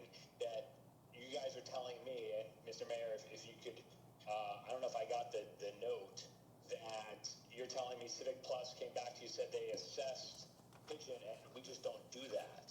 So it's not they're a competitor of, it's an adjunct to. It's like, I have Outlook, I still need Excel, right? I still need PowerPoint. They're additive. So again, I know nothing about technology. I would like someone that, if we had a CIO, if we had a technology lead, if we had a webmaster, you're telling me that we already pay, which I like to use up my utils. You tell me we're already under contract, that we pay somebody to give us information technology advice. I would like to use the advice that I actually pay for. Can I respond? Sure, go ahead, Lauren. I would love 12 technologies. I would love various forms of communication in the borough. We need it, our residents need it, which is why we made this bidding process and the technology. We conferred with the IT to make our bid. We spent weeks creating the bid for the kinds of technology and interface we want for our residents, and Civic Plus won that bid. It's not that Pigeon is bad technology, and I'm I have no clue. I don't know if it is or is not. would say this is very Right, I know. interesting, but it costs money, and we're not a bottomless pocketbook here for technology. And Civic Plus is not cheap, and we have ongoing programs that we're adding to it in this budget, and the app development will be an additional, and we have all of this money invested in a different technology. So no one doesn't like the pigeon people, and the independent IT would say, great, that's a great idea. Constant text into your borough, wonderful. However, it's not necessary if we're building a platform for communication between the borough and the residents that maybe isn't the same, but will achieve the same goals. So why don't you let Civic Plus be developed? Good. Take this year, let Vinu and I launch it with Omar's, help as the IT person who's going to be in charge of it right now, and then see what's missing before we go invest another $25,000 per year on a second technology. Just to Adam, and then Dan has a question. Adam, you asked a question about whether or not Civic Plus has this functionality, I think. It has different functionality that achieves the same goal. Okay, so but I'm gonna, I have to read this email because I'm asked the question, okay? What? Reading the email, that's pointless. You're not What? understanding. Okay, that's okay, let's, The technology is different doesn't mean the goal isn't achieved. understood, I understand that. Plus, Mark, the reason why you were going to Justin's boss's boss is because the response was inconclusive. And nobody disagrees it's different technology. Everyone agrees it's different technology. That's beside the point. No, I understand, I just want to make sure, it's okay, if everyone doesn't want to do this pigeon now, I'm okay with that. No. Look, Hard no. Dan, go ahead, ask your question. Enough to develop Civic Plus. Dan, go ahead. Dan? See that? I thought we were getting ready to do the consensus. I'll wait till then. Oh, okay. All right, are there any more questions on this? Do we have, is Vanu's comment on this the final word, or does anyone else, do we get a consensus for anything else? So we can move on. The table? Yeah, let's poll the table on, instead of doing, no one else has proposed another question. And we wait to engage Pigeon until until the website is up and running effectively. So poll that table, poll the council. Councilwoman Davis? Just for timing until, sorry, you're first saying until Civic Plus is up and running. What is the timing for when Civic Plus is up and running? It's going to be in phases. The first phase is in June, and then it'll have continued phases throughout the rest of the year. So what is the phase that Vinu is calling to question? the end of the year. At least. Is it to the end of the year, or is it to at least to the end of the year? I don't know the answer. Well, when it's completed, when the entire product is you know, in process, when we're using it in production. But when is the website launch? It's June, but that's for the most basic Civic Plus platform. And this year we paid for things that are on like Civic Plus. And we have 3 different programs that we're adding on to it, plus the app development, plus additional platforms we'd like to consider that are better technology. We paid for 3 of them. We haven't started developing those 3 yet. So right now it's just the look, the design, the basics, and then we have to edit through each and every department, get our forms linked, get our GIS system linked. It'll have a red alert system on the first day of launch. It'll have a communication and engagement with the community, between the community and the borough. But there's a lot of technology that we've invested in here, and it's going to take at least a couple months to figure out how to do it. Vinny and I are not in the day-to-day borough. We need each and every department to get engaged to build it. And do we know the total cost that, you know, the end vision that we have, how much we're gonna pay Civic Plus?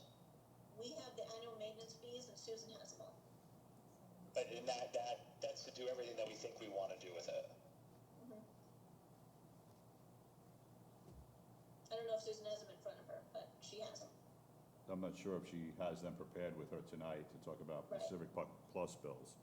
All right, so the question on the floor is Vanu's idea that we engage Pigeon after Civic Plus has reached a particular threshold, and we have to come back to revisit what that threshold is, because we're not clear on that. Is that a fair? I would just amend that to say not that we engage Pigeon, but that we, you know, discuss amongst ourselves the need to engage Pigeon at that point. That's fine. Any other comments from anyone before Omar calls the roll? I'd like to hear from Omar. What does he think? I'm still very confused on how we call some votes but not others. Because we're looking for a consensus only. We're not officially voting on anything. Okay. All right. So polling the table, Adam, is just to ask everyone's opinion. Right. Formal has to happen in the public session. With a motion and a second. Right. We're not motioning, we're not sessioning. Can I hear from Omar, our clerk, who's working on this with us? Omar. I'd like to know what he thinks. Omar. See the underlined sentence? Hey, Omar. Yeah, he's right here. So, from my understanding, that Civic Plus doesn't have any modules or functionality similar to Pigeon. I don't see it being much of an issue. It's just, I guess, what I would say, training staff on the Pigeon app. But since it doesn't have the same functionality and it's a beta, I can see it. It's no hurt to the borough. So that's my only comment on it. Okay, thank you. Okay, so I guess call the roll. Councilwoman Dayton? No, Councilmember Grossman? So I still want to make sure I know what I'm voting. Is the idea here that we're tabling discussion of Pigeon until such time as we feel Civic Plus is up and running sufficiently? Yes. Yes. Is that what we're doing? Yes, yes. Then I'm fine with tabling discussion until such time. I think Lauren wants to change her vote to yes. It's I yes. don't want to have this discussion again. I want to commit to the technology we've spent money on and are working for. That's already committed. That question's not on the table. We voted on that last year. Correct, so I'd like to Okay, all right, so we're vote taking, behind that. that's fine. Let Omar continue with the roll. Jeff, did you answer the question? Yes, I did. Okay, go ahead, Omar. Councilmember Menon? Yes, so I agree to tabling. I think Lauren is agreeing to tabling, and I think Jeff is agreeing to tabling. I'm not agreeing to table, I'm a straight out no. Oh, okay, no, let's continue with the roll. I'll make it clear. I'm a no as well. Okay, so Omar, continue with the roll. Councilmember Michaels.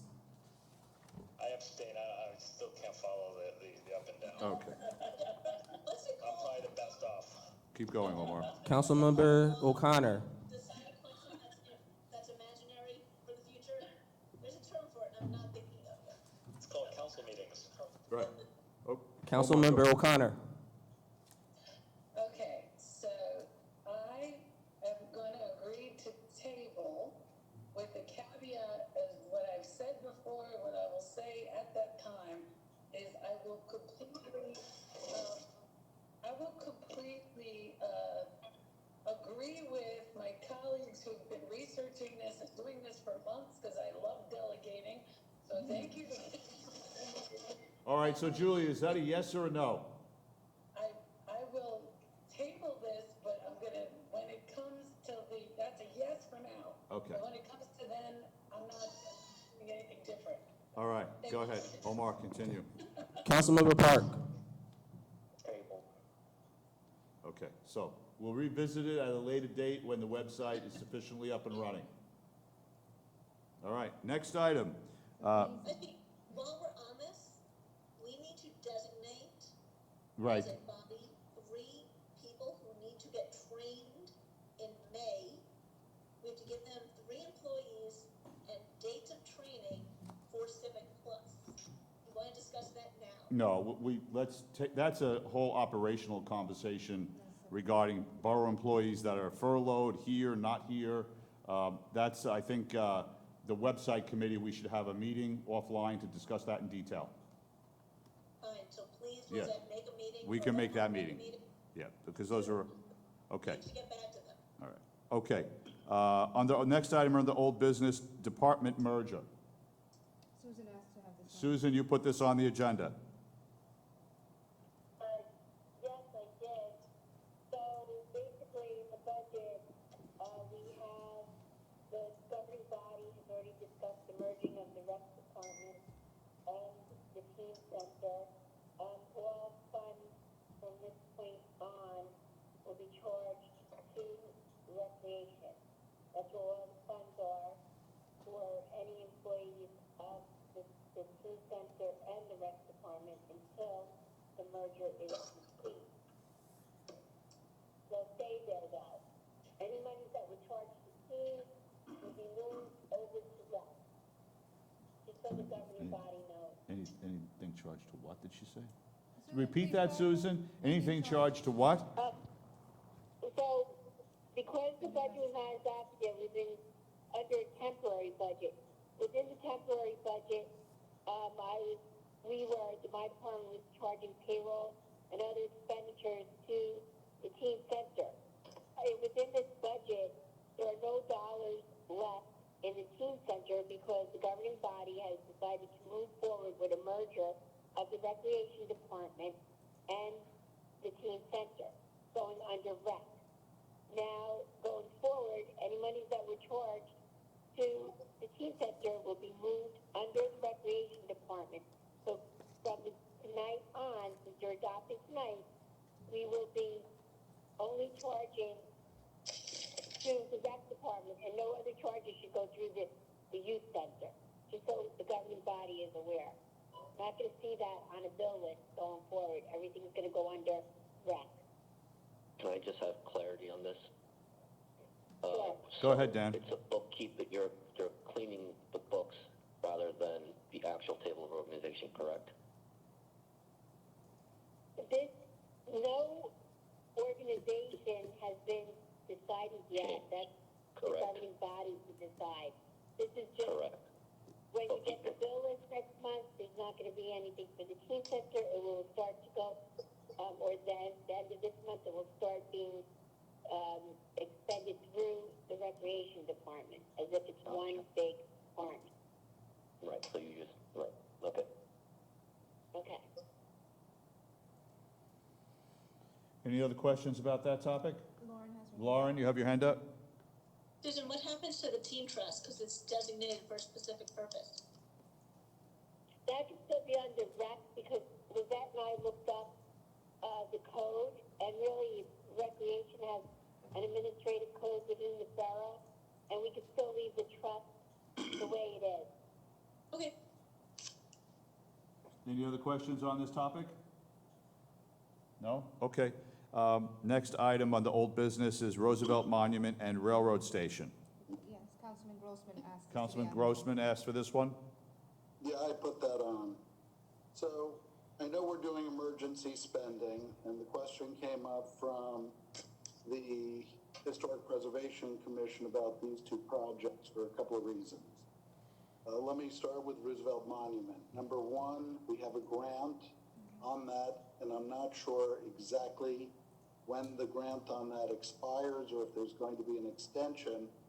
So that's money to renovate and fix up the deteriorating monument. The other part of it is that we would not, I mean, technically it comes out of capital, but really it's not coming out of capital. It's coming out of open space because that's what we used for the match on it. So with that, since it is outdoor work and we may be running into some problems with deadlines, we're coming up with summer when it's time to do work on a monument like that. And given that it really is all out of open space funds and grant, which can't be used for any other purpose, I wanted to know if the council wanted to go ahead with this project, didn't want to go ahead with it.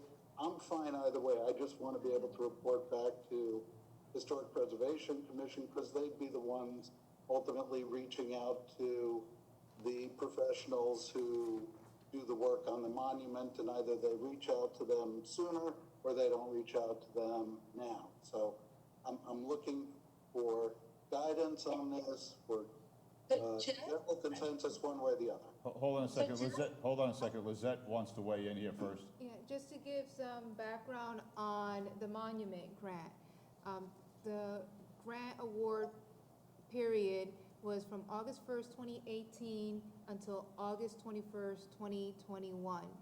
Now, when the grant was prepared, lighting information, the draft grant was given to Karen to review with the HPC, and lighting information was provided through Focus Lighting, just to submit the grant. And that was about a $93,000 budget breakdown expenditure. All of that was sent over to the county with the grant application, and the county was fine with it and provided the award. However, since the monument is under the historic registry, the extra layer of obtaining state approval through SHPO, the State Historic Preservation Office, is added, and that is what has prevented this project from moving forward. And what SHPO wants is not just this estimate, they want an official lighting design plan, and that's what's holding up the project. So, and that was not part of the budget, that was not anticipated, it was not known that this additional requirement would be placed on the project.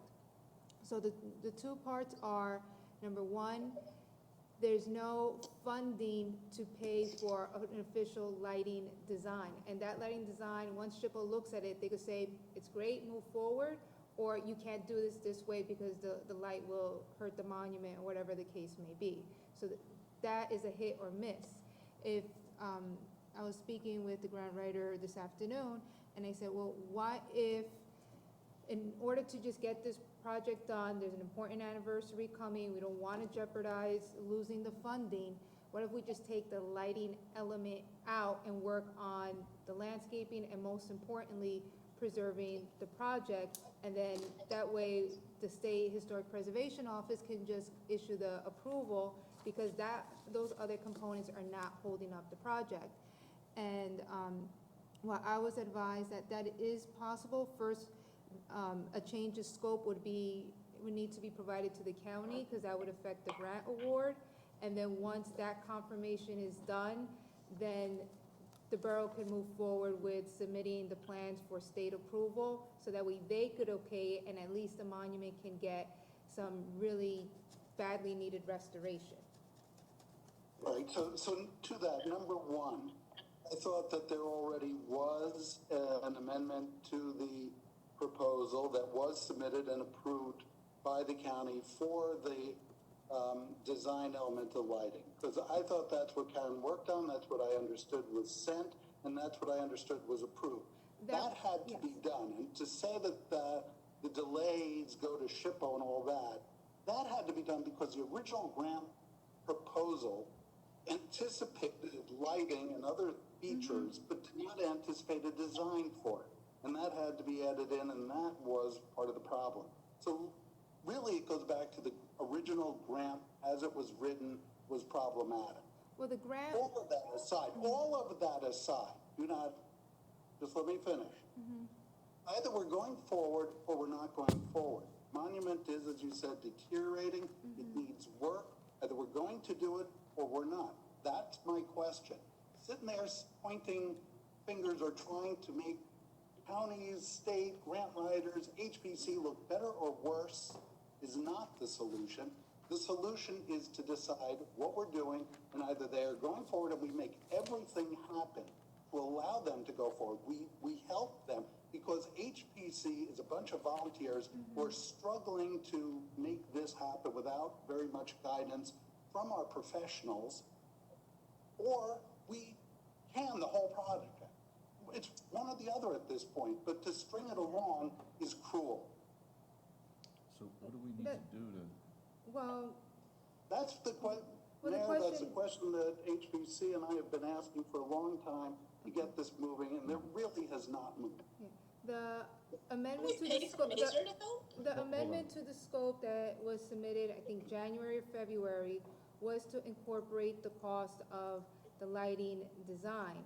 So the question before the governing body is to appropriate funds to have that lighting design plan done. It's not in the budget right now, and there was conversation between Karen and Susan in which quotes had to be solicited because it would be above the $6,000 threshold, and once anything's over $6,000, you have to obtain competitive quotes.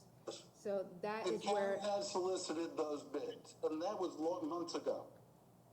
So, And the money's not separate apart because it's an amendment to the grant, so it's in the grant funds. Susan, can you jump in here, Susan? Yeah, Jeff, are you sure Karen solicited quotes? Because I went through all my emails and I found quotes only related to the design for the train station, not for the monument. She only put in an estimate from somebody, I think his name was, I don't know if it was Brett or something like that. That was like not an official quote, just an estimate. And I wrote to her and said we would need additional competitive quotes. And it was like very informal, and I never got any other quotes from her How much money are we for talking about? I don't know, I never saw the at least quotes one or on two that. other quotes for the monument.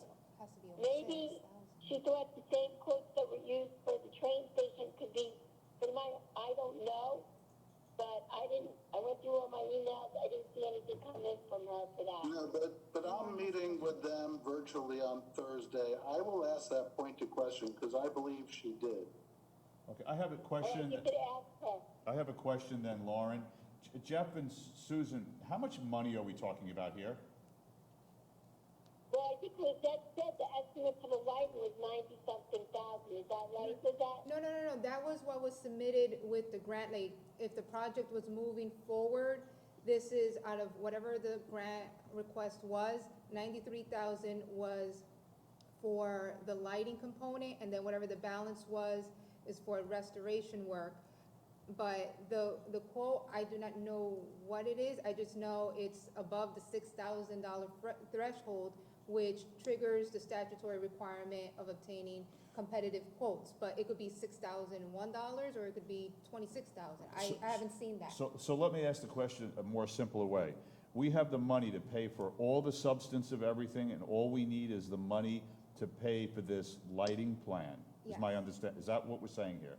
So we need to That's my find out how much this lighting plan is going to cost. Because it's like the tail is wagging the dog with this one. Go ahead, Lauren. Right. So, can I just respond to something? Jeff made an excellent point, and Jeff, I know Karen Noose has been working tirelessly. Karen is not a professional grant writer. It should not fall to Karen or anyone in the HPC, which are our volunteer residents, to do this kind of work. Karen should say, I want to fix up the monument. We, as professionals, should give her those resources. She should not be soliciting quotes. She's a resident. Where is our grant writer? Where are our professionals? Okay, so The fact that our BA is saying that a resident should do that? That's crazy. that's not, hold on a second. That's not, this is, grant writing and soliciting quotes are two different tasks, two completely Still be different. professional. Excuse me? I believe it should still be professional and should not be up to our, head of our HBC or any one resident. Okay, so let's go, I mean, we could go through the process of how we got here, which, Jeff, you would have, Well familiar with this grant, and I've heard from Karen, and I've spoken with Jeff. And truthfully, the onus has been put on Karen News very unfairly to move this grant along. It's incredibly important to the HBC, to the history of Tenafly. Mazer, as our grant writer, should have been helping, or our professionals should have been helping. This is really a shame. All right, but that's to my point of, I don't want to get into the finger pointing at this. Okay, fine. I did. I would like to know what needs to be done to either move forward or, and really, even if there is a question of extra money, which I don't believe there should be, because it should all be incorporated, and I think the total grant plus our match project was something like 130,000, somewhere around there for the entire project. I think, look, we have open space funding we could use if it's for lighting design and the money weren't there. I'm not worried about that. It's just a question of how we move forward. so And that's where I'm looking to our borough professionals to get us to that point. So it seems to me, from what I'm understanding here, the only missing piece is the cost for this lighting plan, Jeff, is that correct? Well, it's not only that, I think, and Lizette or Susan can correct me if I'm wrong, but I think there still needs a final sign-off with the lighting plan from the State Historic Preservation, which is what was referred to before as SHPO. Okay, go ahead, Lizette. Yeah, the two parts is the lighting plan has to be developed. A vendor has to be selected. The HPC likes, I believe the vendor's Focus Lighting, but because of what they said it will cost, an additional quote is needed. Then, let's say Focus Lighting or another vendor is selected, funding is provided and everything, and they draft the lighting plan.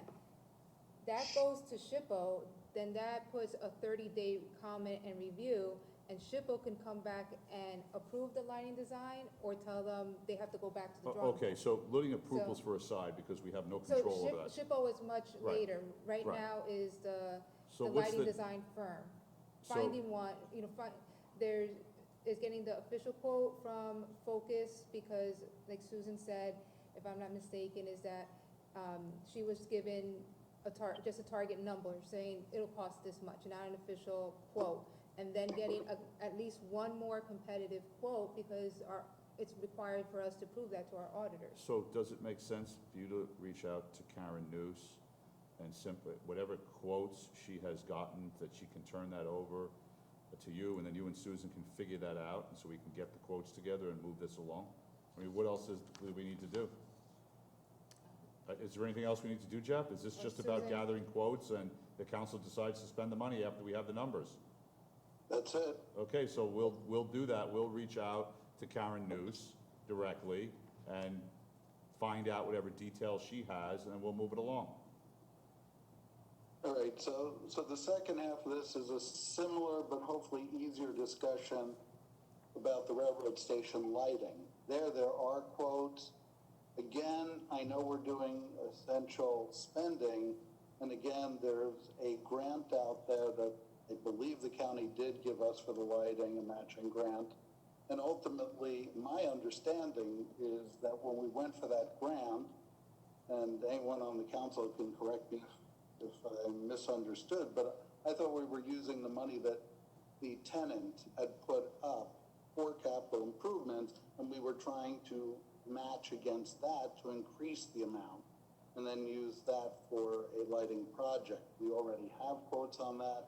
So again, it's not really coming out of any other municipal funds that would be used for other purposes. This was put up by the tenant with a grant that's in there. And the only question I have is, do we want to move forward, or does it not make sense given what's going on in the world today and we put this project on hold? Obviously, not as many people are going downtown right now, but it would be nice to see some steps towards improving the downtown, and I know lighting is one of those. That's what it is. That's it. Can I, Mayor, can I speak to that? Yeah. Go ahead. Okay, so Jeff, that part of the lighting, that specific project was put into the temporary capital plan earlier this year for $17,000. That, all that needs to be done now is the governing body has already put that in the capital plan. They would have to adopt a resolution to authorize focus lighting, because I think that was the lowest responsible bidder to do the project. That's where we are with that. So we need a resolution to go ahead and do it, Susan? That's all you're saying? Yes, and what Jeff is saying, is the governing body going to allow the resolution to be adopted for this as essential spending? He wants to know, is there going to be an issue with it? Yeah, because if there is, I'm fine if everyone has an issue with it and doesn't want to go forward at this time. That's fine. I don't have anything invested one way or the other. I just want to know, do we put together a resolution or do we hold off? And again, I thought that I know it's in the capital budget, but I thought we were ultimately using money put up by the tenant as the match. Go ahead, Lizette, then Lauren. That grant application had some facets of lighting, but this was separate lighting. So the match from the tenant's capital improvement down payment is for the overall improvements to the train station, which involves electrical upgrades and minor lighting work, and the cupola and the roof. So there's some lighting component that was solicited for in this grant, and then that temporary budget allocation was for additional, more ambiance type of lighting. So so the bottom line is, if the council wants to move forward with this, we put a resolution on the next meeting. Correct. There we go, Jeff. If you want a resolution on the next meeting, we do it. Wait, Lauren is next. Go ahead, Lauren. Julie can answer it. I'll let Julie, go ahead. Go ahead, Julie. Yeah, I was just wondering if you could remind me how much money we're talking about. I did think, now that I'm hearing from Lisette, I thought it was part of money already, but how much money are we talking about that we would be? I believe, my recollection is that Focus's bid, because they were the lowest responsible bidder, was about 14,000 is the number that sticks in my mind. So it's somewhere around there. I don't know. That includes the match, or that's our component of it? That's our component. That's for the design of whatever would end up as the lighting. They've already met with HPC, they've met with the owner, they've met with a couple of people and sort of proposed a tentative design, but to work it up, and they would ultimately, part of their 14,000, I think, is overseeing whatever contractor comes in and installs. Lauren, I do just want to say, I'm sorry, Lauren. Say, Go ahead, Julie. finish your comment, Julie. Yeah, I did just want to say that I think one of the elements for council people to consider is that improved lighting in the area might be assistance to the downtown businesses that they'll need at precisely the time that, you know, to get people out spending money, because we're about to come into a difficult time. So I don't want it to be viewed as completely ornamental without any value. This might encourage actual, you know, regrowth in our business. I gotta tell you, Julie, when there's lights on downtown, it's absolutely beautiful. Yeah, There's no question about it. Completely changes the atmosphere. I agree, yeah. Go ahead, Lauren. You had a follow-up? I do. So and Julie, I'm so glad you said that. That was basically going to be my point. So one of the main ways that we could help our business downtown and to improve Hyler Park, which I know Councilman Michaels wanted to do very much with the downtown committee, is to get this lighting done. And one of the things that I wanted to discuss is possibly having more outdoor seating for the restaurants in our downtown as a way of socially distancing but keeping the businesses open. And so if we choose to close that pavilion area around Cafe Angelique and add tables and chairs for the local restaurants, they could use Hyler, they could use the parking lot. I think that lighting would be essential. It's you know, something that beautifies Angelique, but it really, agree, Julie, would help the businesses and the downtown. And Jeff, I would happily vote that in right now. I think people are going to be out walking. That's the only real thing that we have right now, is to walk through our downtowns and our park. So I'm all for it. Okay, so the bottom line with that is we're gonna put a resolution for the next meeting for the council to vote to approve that. Thanks, Jeff. Okay? Thank you. Moving on, under old business, I have an item. So, of course, the governor announced that the schools are closed through the rest of the school year, June, and the NJSIAA, which is the sports organization that makes the rules for all the high school sports, of course, has canceled all the sports. And, you know, with that, we're going to cancel, you know, because none of the executive orders about gatherings have been lifted. So with this, we're going to cancel our spring sports and issue refunds to the residents who signed up. And on the recreation side, this includes softball and lacrosse, and the co-sponsored sports are soccer, Little League Baseball, and adult soccer, and I think that includes everything. Just for a reference point, that season would have ended June 15th, which is, you know, whatever, 5.5, 6 weeks from now. But unfortunately, that's the situation we're in right now. Any thoughts or comments on that? Jeff raised his Jeff, hand, raise your hand. and Julie has her hand. And then Julie? I'll let Jeff go first. Jeff, I please. didn't raise my hand. Okay, Oh, Julie, okay. you're on. Icon showed. Okay. It's related to this in the old business. It follows up with your mayor's message, actually. I was wondering, now that, you know, we're canceling these things, but I was wondering, do we have a date for the dump or the recycling center being reopened? Because it is a location, I'm getting a lot of talk about it from neighbors, and it's a location where people can easily socially distance. Okay. And good math. I Before wouldn't we know move if we that, had a date on that. So, Can- do you want me to Can we answer move that to one, that Lauren? conversation? What? Can I ask a sports question before we move to that? 'Cause Yes, I wanna talk about the let's go for your recycling too. sports question, then I'll come back to the recycling center. A quick comment, Peter Rustin and I were gonna do girls softball, so very disappointed. Can we move any of these sports to the summer? I couldn't even begin to answer that question right now. That would, Right. anything is I'm possible. getting that question from Anything is residents. possible, but it's a perfectly reasonable question. That. Okay. We have to talk with the rec department, which we will do to see if that's possible, right? Or Adam could bring it up at the rec board Yeah, meeting on Monday. Adam, why don't you bring that, when's your next rec board meeting? Monday. Monday? Monday. So Monday. perhaps you can bring this up at the rec board about whether or not any of these spring sports can be moved to summer and what that means. Sounds good. I'll take that action. All right.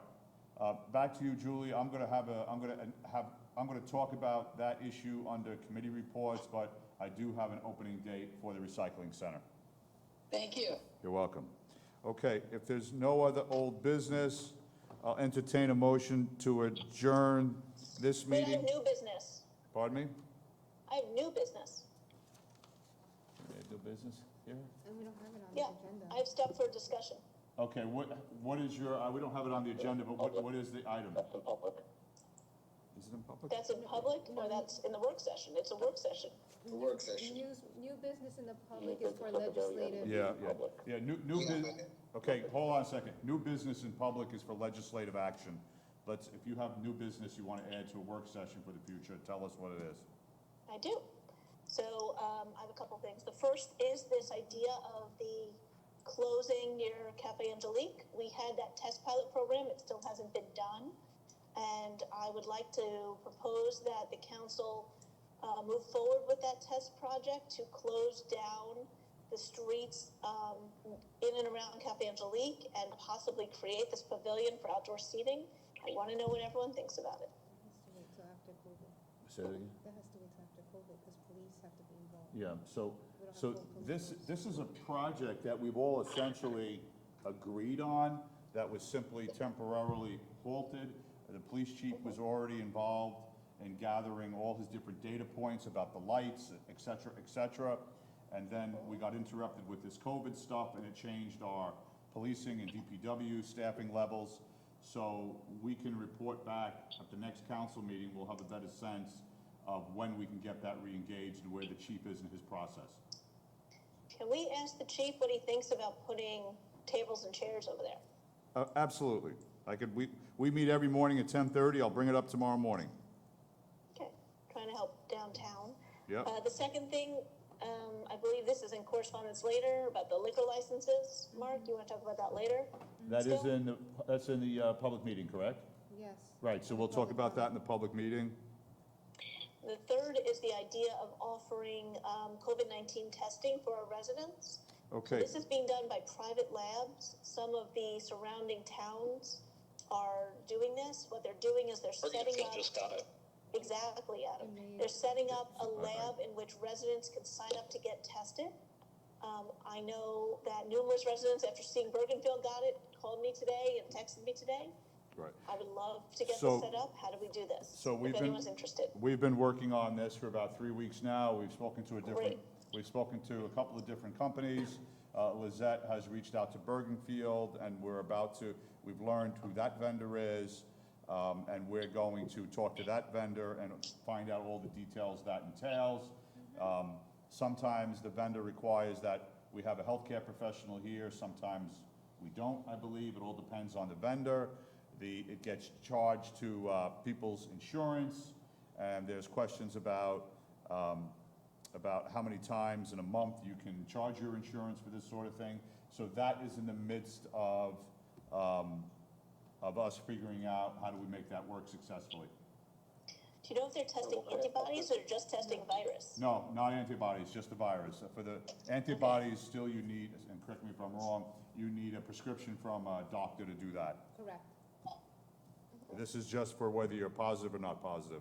And there's all kinds of questions around the ultimate value of that, if that's all you're doing. But we're working on it. Abbott Labs had done this all-out program. Actually, they did it in Vail, in Colorado, in which they were trying to track how much COVID was in a particular space. And they were looking for alternative towns to do this in. Anyone have an interest in working with Abbott Labs on this kind of project? If you have the information, send it to me. We'll talk about it. We'll absolutely talk about it. I think I did send it to you. Tammy Lushau, one of our residents, raised this a couple weeks ago. And you sent me They're that looking email? for test communities. Okay, I'll see if I have it, or just resend it to me again. I vaguely, you know what, to be honest with you, I vaguely remember seeing an email from Tammy Luchow. Julie, and then Dan. Okay, Julie, you have your hand up? No, I don't anymore, I'm sorry. If I Okay. pressed it. Dan, you have your hand up? Yeah, since this is a virus test, will they be sharing with the borough or whoever, health department, for contact tracing? Say If they'll share the results with the health department for contact tracing. In other words, will the testing people do that? Yes. So we don't know, we don't know the answer to that question sitting here tonight, but we will ask. Gotcha. That's an interesting point. Anyone else? Any- Well, you're just getting in touch just to know if you have it. That's it. Okay. Any other new business items from anyone?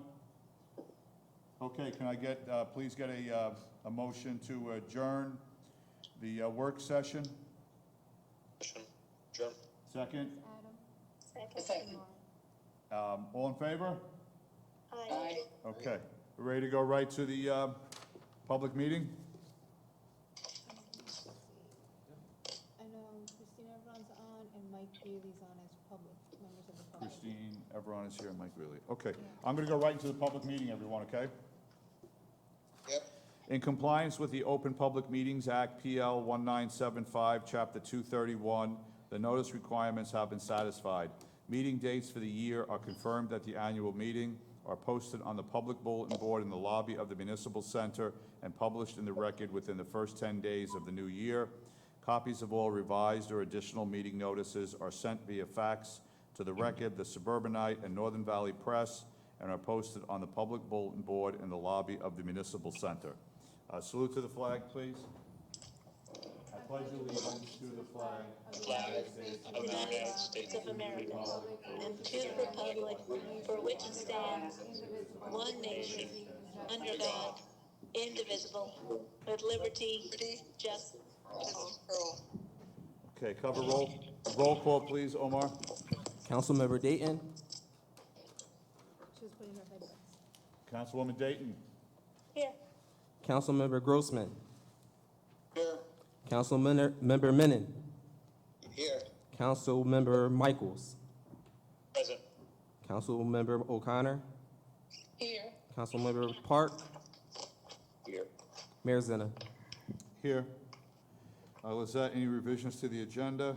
Yes, we're adding a resolution to the consent agenda, which will authorize the extension of the grace period for the second quarter taxes to June 1st, 2020. Okay, thank you. Public comments. Okay, let's address the people that are online first. Okay, so Christine Everon. Christine Everon, you were here first. Do you have comments? Hi, yes, thank you. Christine Efron, 39 Leroy Street, Chamber of Commerce President. Thank you very much. I did want to say that when you institute the pilot by Angelique, that you be careful not to remove parking spaces. We don't need to have the 2 or 3 additional parking spaces that were anticipated. But parking downtown is very important to the businesses, and we wouldn't want to see that go away. Okay, thank you. Anything else, Christine? No? No, thank you. Okay, I think Lieutenant Greeley's on the line. Lieutenant Greeley, are you on the line? Would you like to make a public comment? Yes, thank you. Michael Greeley, 158 River Edge Road, the Rec Committee Chair. Just a quick note, I want to thank you all for your resiliency and commitment to the borough. I think it's greatly appreciated by all, the effort you put forth out, and I hope that all of you and your loved ones are safe, well, and stay connected throughout the chaos that we're dealing with. Just a few points I wanted to bring to your attention and hopefully have you discuss. Just in the absence of Jamie Cannon and several of the rec department members who've been furloughed, I've been working closely with Carol to kind of support her as she keeps the department afloat. It's been challenging, but we've been able to manage. And Mayor, as you had mentioned earlier, she's in the process now of working with Susan to refund many of our community members for events that are not being held this spring. Dealing with the latest change and the hurdle that's in front of us with the canceling of the spring sports, obviously we're very disappointed. One issue in particular has come to my attention, which I defer to the council for guidance on, which is we had roughly $8,700 that was spent by the or offered to the borough by way of the lacrosse teams. This is for jerseys that the teams were required. Those jerseys have actually made it to our community members and sports. the issue that we have is that we feel, given the situation that we're all dealing with, it would be perhaps a little inappropriate for us to seek to get the money back for the money that was spent to get these jerseys. And so what I would like to recommend for the council to at least discuss is the possibility of us using some of the administrative fee trust from the rec to handle this $8,700 cost. I think it's something that would be a good showing of faith and to the members of the lacrosse community from within Tenafly and be very beneficial in that sense, and perhaps even help people that may be hurting for some money. All other refunds are being processed through, and we'd like to see that kind of stay in line. So that's one item that I was hopeful that you might be willing to discuss. And then just while I was on the administrative fee trust, at the last council meeting, the last rec board meeting, it had been brought up that last year we saw $30,000 from the rec trust transition off to the Tenafly Swim Club. When we learned of this, we were a little disappointed, frankly. The fund itself had just over $100,000, and after that $30,000 payment that went through in June of last year, we saw quite a substantial decrease. And as I understand it, if we were to hold camp, we would anticipate an additional $30,000 coming from this trust fund, the administrative fee trust for the rec. And the concern is that there are other groups that use that facility, the Tenafly facility, and apparently, as I understand it, their deals are quite a bit more beneficial than the one that we've struck with the Tenafly Swim Club. And so I was hoping that we might be able to either look at that again and perhaps revise to save our rec department from having to put this additional funds out there. It's only servicing a small number of campers, and it is a fairly substantial amount of that particular fund. So I was hoping that we might be able to have a discussion with that. And then I just, in passing, when you had discussed earlier the merging of the accounts and funds for the teen center and the rec, I was just curious because it sounds to me that that's going to cause some confusion moving forward. And so I was hopeful that maybe there could be just additional shoring up of those concerns that I have, frankly. And that's all. Thank you very much for your time. Yep. Michael, just to go and thanks for your comments, and to go into reverse order of the pool and the merger of those two departments, there's going to be a lot more conversation around those issues and a lot of decisions the council has to make on those two topics, so that more to come. On the issue of the $8,700, we had an extensive discussion on that today. Susan, you're there. Why don't you address that issue for the council, please?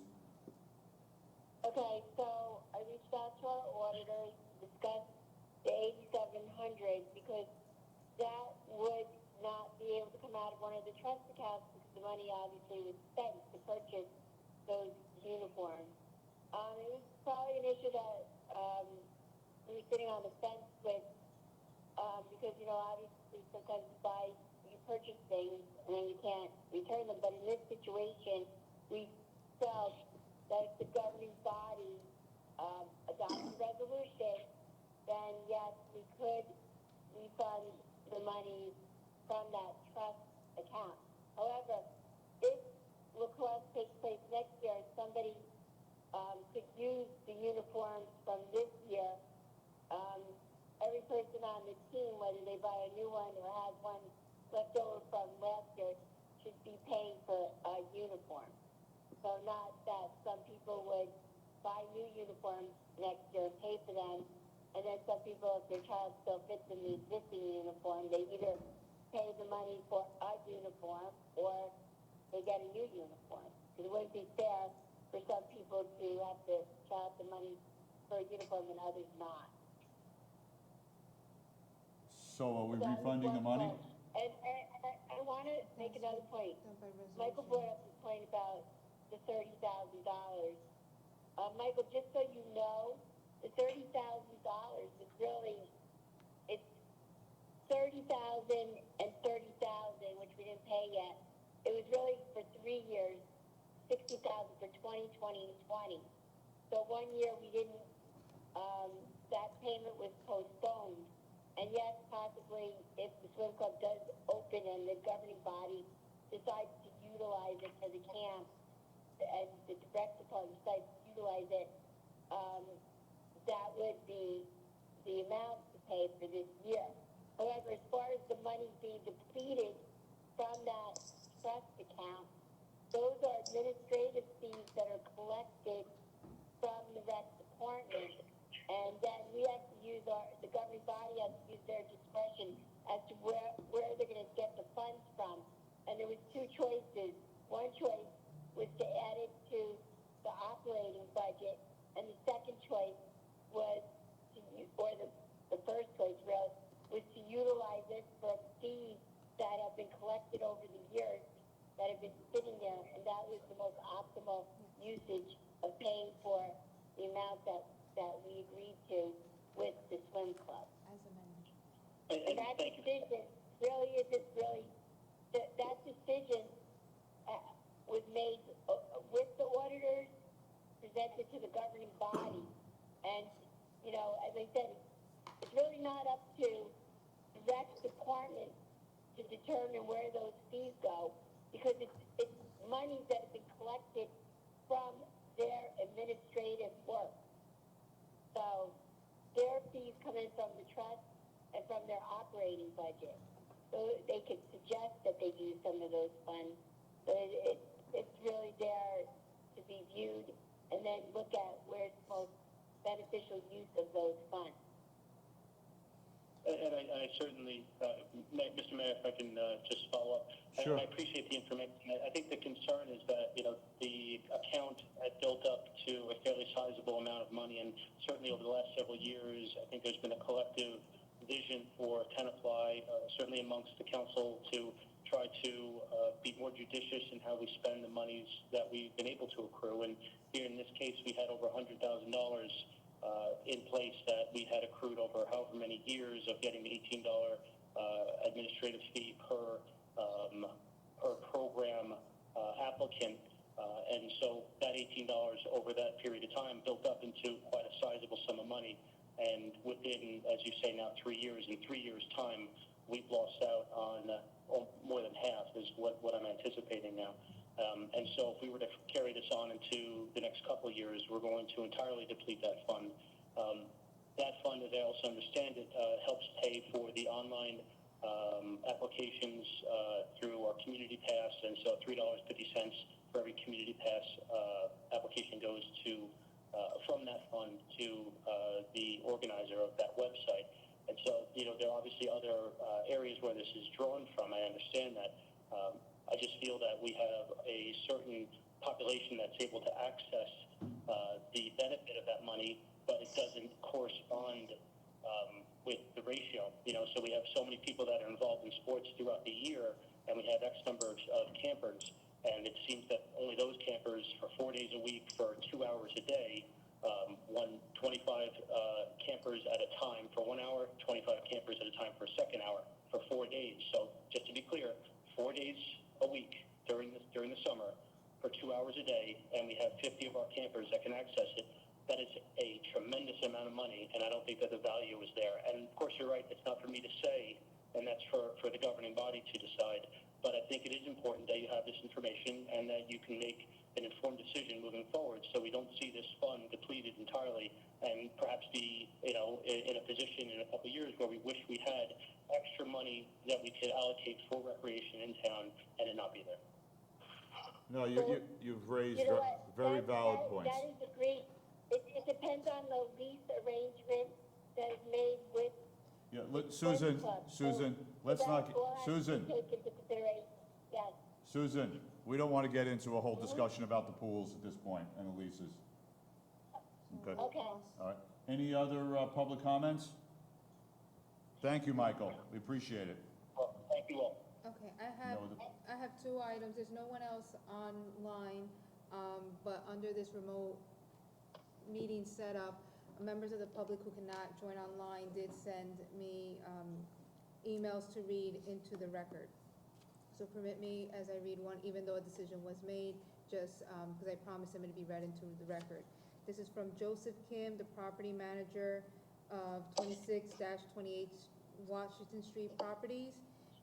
His public comment was requesting the property tax grace period to June 1st, and even though a resolution was added to the consent agenda, it's important that his comments are read to the record, so bear with me. As one may witness these days, the businesses at Washington Street are empty. Many businesses are closed and there is absolutely no commerce taking place there. The COVID-19 disease has decimated the business. The tenants and the landlord are right now in a financial crisis due to COVID-19. The tenant businesses are experiencing their worst economic disaster on record. To this, the tenants are informing the landlord that they are unable to pay rent. In turn, we are experiencing our worst economic disaster on record and unable to pay our property taxes. There's absolutely no funding in our accounts to meet the current Tenafly Borough property tax requirements today. We are experiencing hardly any funding in our accounts to meet the current Tenafly Borough property tax requirements today. As landlords, we're being informed by our tenants that due to the COVID-19 crisis, 1, they will not be able to pay rent. 2, they will not pay rent. 3, they will not even be able to make a partial rent payment. And 4, have requested to delay rent payment to their finances become more attainable. As our tenants are not able to make their rent payments, we will not be able to make the Tenafly Borough quarterly property tax bill payments at this time.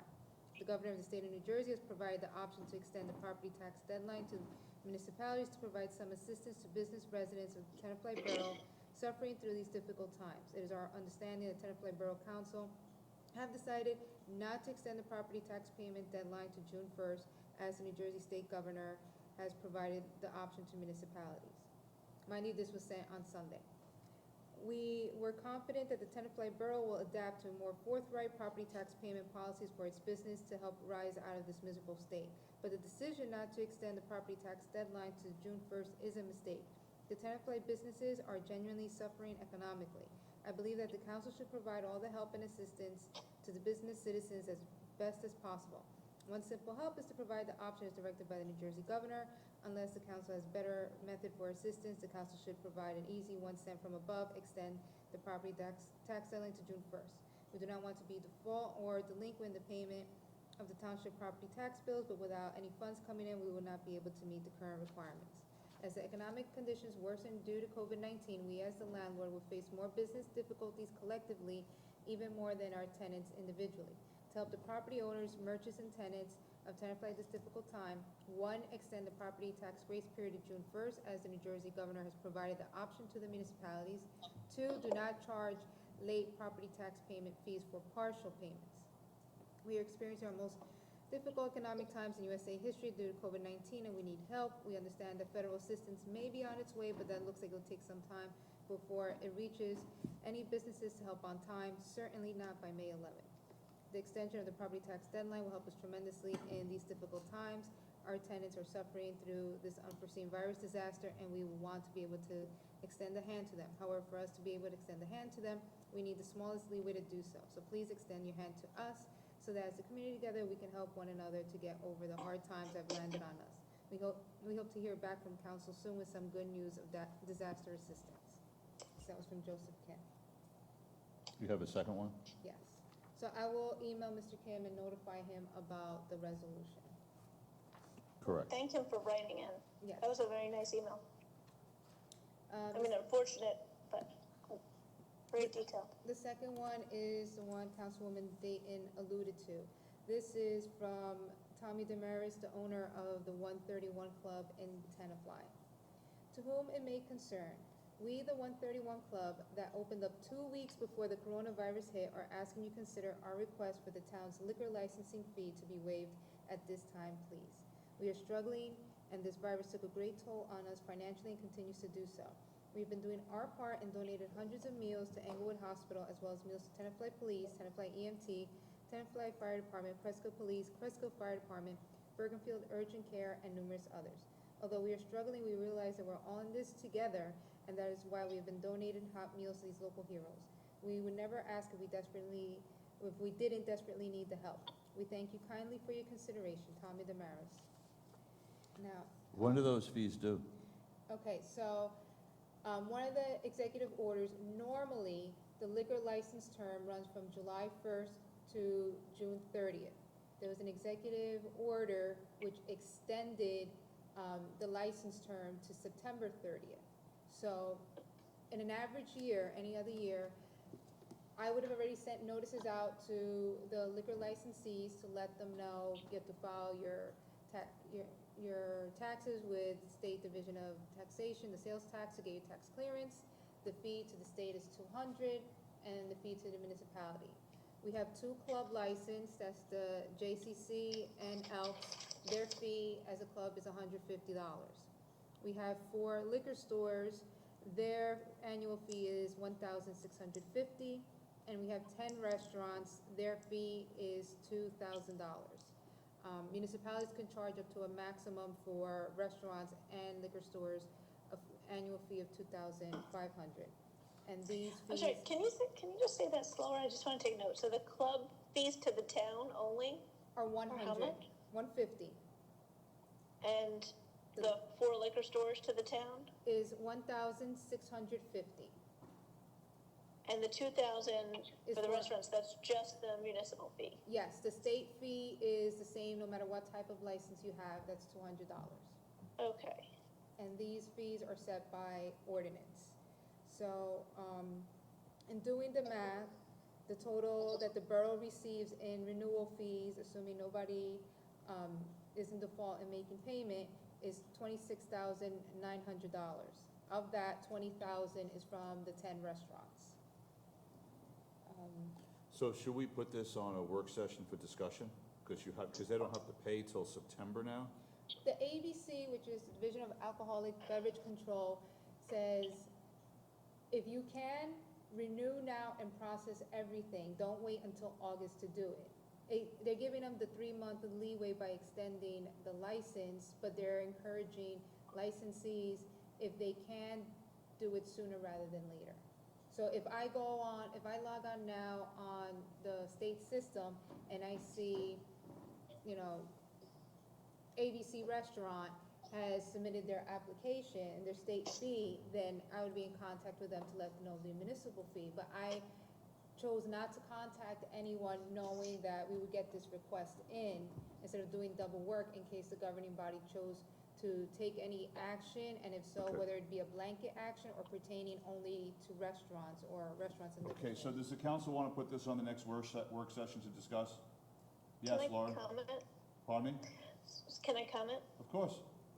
So I actually spoke with Tommy, and first I do want to thank him for generously donating, along with many of our businesses. Adam, I believe he did Tenafly Cares. Is that right? No. Okay. Maybe his. So I would welcome him too. That'd be wonderful. Okay. $10 a We'll meal. have to let him know. Tomahawk steak. They did open literally 2 weeks before COVID quarantine happened here in Tenafly.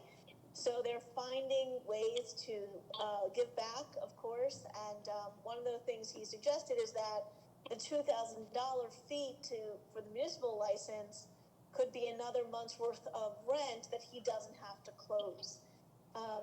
Many of our businesses, even though it's a small amount of money, can have that money used for other purposes right now, whether it's paying their employees so they don't have to lay them off, or, providing meals in Tenafly Cares or other things that, if we can live without the $20,000 right now, it's a small thing to the town, it's a large thing to the businesses.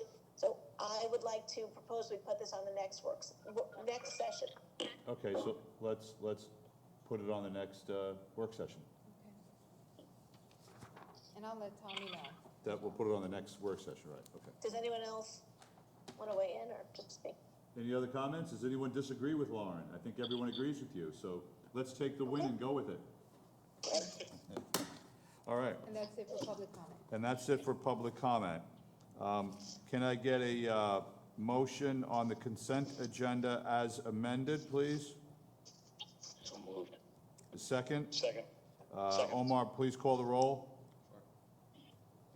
Councilmember Dayton, Yes. Councilmember Grossman, Yes. Councilmember Menon, Yes. Councilmember Michaels, Yes. Councilmember O'Connor, Yes. Councilmember Park. Okay. Committee reports. Dan, why don't we start with you? GVAC sent me their monthly report. They are crushing it out there. They went on 60 calls this the month of April. 45 members responded, which is a good number. Over 50% have been COVID related, unfortunately. And what they're doing differently in this era is they're doing birthday drive-bys. And they've done, in the month of April, 30 of them, from all ages, including a 100-year-old resident. It's awesome. And another, Really awesome. Yep, and another shout out. I was on a phone call with Chief Chamberlain today, and he went out of his way and gave a fantastic shout out to them. They're taking the lead on this thing. I mean, they're just, they picked up the ball and ran with it, and they're doing phenomenal. Excellent, excellent. Dan, anything else? No, that's it. Okay.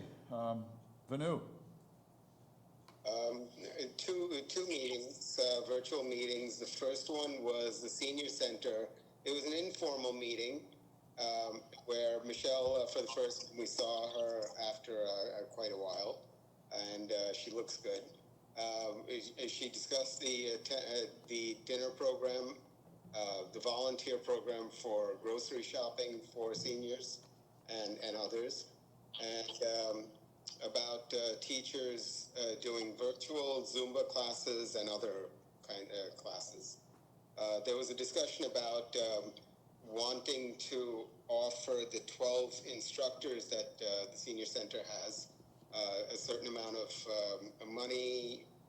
It was $200, but since this was not classified as a formal meeting, they couldn't conduct business, so they tabled it, and I think they're going out by email to get approval. So, things are. I think there are also one last thing about the senior center. They are delaying, it seems like, the nomination of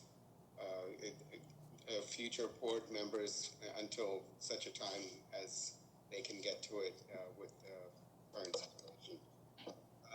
And then there was a Board of Adjustment meeting, and there were two. There was one new item and one that was carried forward. The new item was a request for a two-car garage. There was an existing garage. They wanted to move that forward and turn the space that was with the garage into living space. So they built a new garage, and it was closer to the street. So it was a front yard coverage question. It was 23.13 feet proposed. 25 feet was allowed, and ultimately it was approved. There was old business that got brought forward and was approved. This is the one between.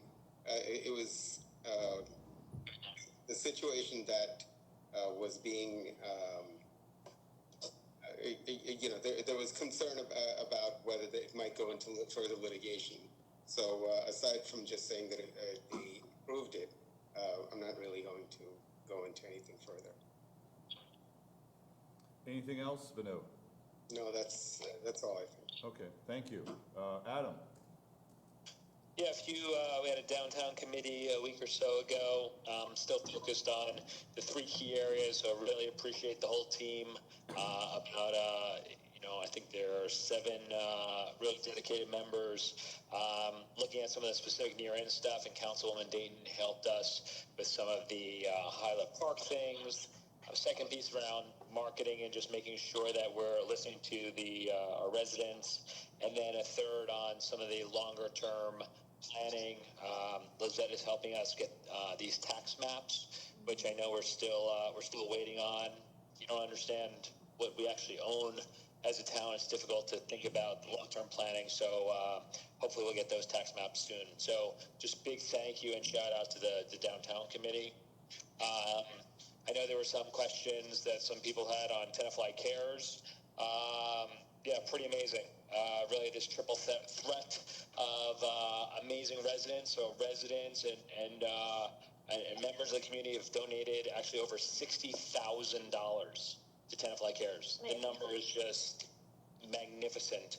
And special thanks to Marion and Susan to help manage that with us. What that means, it means that we've given out nearly 2,000 meals. So I know there's been some questions, should we be doing this, should we not? Well, there are 2,000 meals that we've given to our students in need and our seniors that are homebound. And then, because I know I heard Christina on the phone, so again, should we be doing this, should we not? Well, we've actually given over $15,000 to our local businesses. I know there were some questions there as well. So just overall feel great. We actually just got a donation from Tenafly Fine Foods and Spirits. They donated 2 weeks of meals, again, for our students student families in need and our seniors that literally can't get out of the house. Huge shout out to Mark Aronson. He literally goes to 30 different houses every single night to deliver food for these seniors that wouldn't have the food otherwise. So, I mean, just if I stopped right now, I'd feel like I've done something to help this town. And again, huge shout out to Andrew and Lindsay Till who drove and came up with this idea. So those are 2 things. I know we have a chamber meeting tomorrow. Christina, at our last chamber meeting, brought in some guest speakers to help our local businesses apply for the PPPs, PPP funding. So that's great. And we have another chamber meeting tomorrow. And I know we have a rec board meeting on Monday. So that's what I got. Okay, thank you, Adam. Julie. Okay, hi. So, Mayor Zina, I heard you talking about Congressman Pascrell's call regarding the census. I'm going to report to the Census Committee. In Tenafly, we have a 64.7% response rate for our census. It's okay. That's pretty good. We want it to be higher. The deadline to complete the census is now October 31st of 2020. Every household in New Jersey should have received their paper mailing about the census, and they are going to start hiring people to knock on doors. That's from August to October. So if anyone is looking for a job, they mentioned on that call, the field work collecting the census individually starts in August, like I said. The more self-response that we get, then the less door knocking will be necessary. I would like to have some funds for some signs that we can make to place in town. Councilman Menon also was helpful to send me a link to a sign company. So just a few $100s will do it. Given that people are out walking, we need to have more visibility about people filling in the census. So I think the actual physical signs can help in the important intersections. And I'd like to ask people to post on the social media, help your town members and also any of our social media related to the town, that please have people start visiting 2020census.gov. All the funding that we're talking about, from schools to police to EMT, it's dependent on getting a good, accurate census count. So those are my things. And again, just about the signs, that was an ask I had from that committee. So Julie, why don't we have an offline conversation tomorrow morning, with Lizette and Susan about how much you think a sign budget is, then we'll talk back with the council and see if we can move that forward. Okay, thank you. Anything else? Can I just ask Julie a question? Of course. Yeah, so about the signs, I think, one of the things that when we were talking about it, I suggested that maybe we get a fewer number of signs, so maybe 5 or 10, but instead of putting it at one place in a static location, we kind of move it around, move them around to different neighborhoods, so that people see something new, they'll look at it and they'll read it. And then, you take it away and you put it somewhere else. So you get a lot more eyes looking at it for the buck, basically. That's a really great idea, Benny, because, there's definitely different areas of town people are walking. So, yeah, that's an excellent idea. Okay. All right. Moving on. Jeff? All right, so 2 different meetings to report. First of all, the Tenafly Presents met over the weekend, and we have not canceled a single summer concert yet. Good. We are obviously monitoring, and we're prepared to do a number of things, including looking at alternative sites where there can be greater social distancing. Also looking at maybe moving the concerts to August, September, if July does not work out. But we figure if the opportunity is there for an outdoor concert, we're going to try and get them in and give people something, because people are going to be hungering for getting out there and doing anything social. And if we can provide it, we will. If we can't safely, we'll scrap it. But we're going to try and hold out on that decision as long as we can. The other meeting, and this is more of not just a report, but sort of a message for the public. So we had a meeting last night of the Stigma Free Committee. And the most important thing is that everybody understand that Tenafly Stigma Free has a Facebook page, and on it they have posted a tremendous number of resources. I think we all realize that even people who are fairly strong-willed and usually hold things together, this is a tough time. People are starting to get cabin fever. There is an uptick in some things that we're noticing in the community that's suggesting that people are starting to wear down a little bit from being stuck inside and fear of the unknown, fear of the future, which always reminds me of a good quote. The quote being, today is the tomorrow that you worried about yesterday.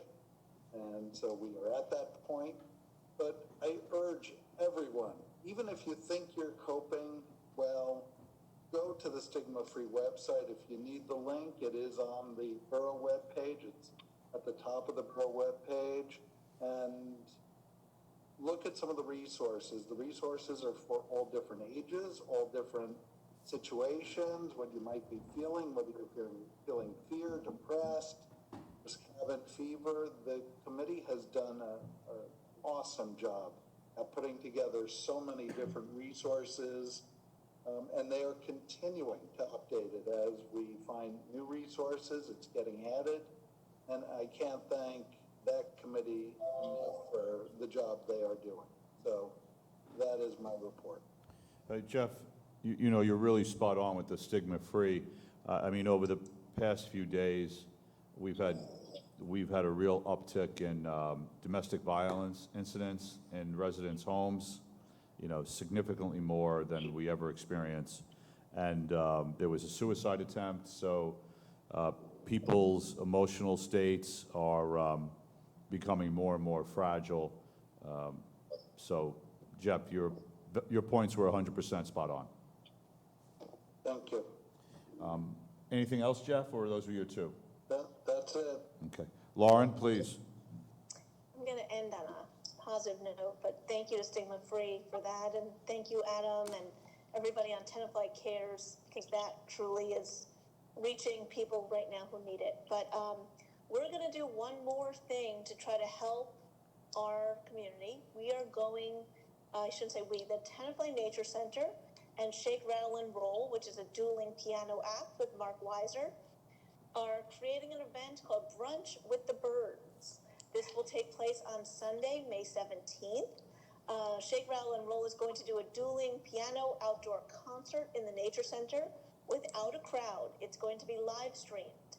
And the idea is that you will, as a family or a resident or a senior, pick up your brunch or lunch from a local business downtown, and we're going to have meals and boxes ready to go for the brunch that you will pre-order, and you can take them home, have a picnic outside, have a brunch with your family, have a lunch while you stream this concert that we'll put on, and the concert is supposed to raise money for the Nature Center.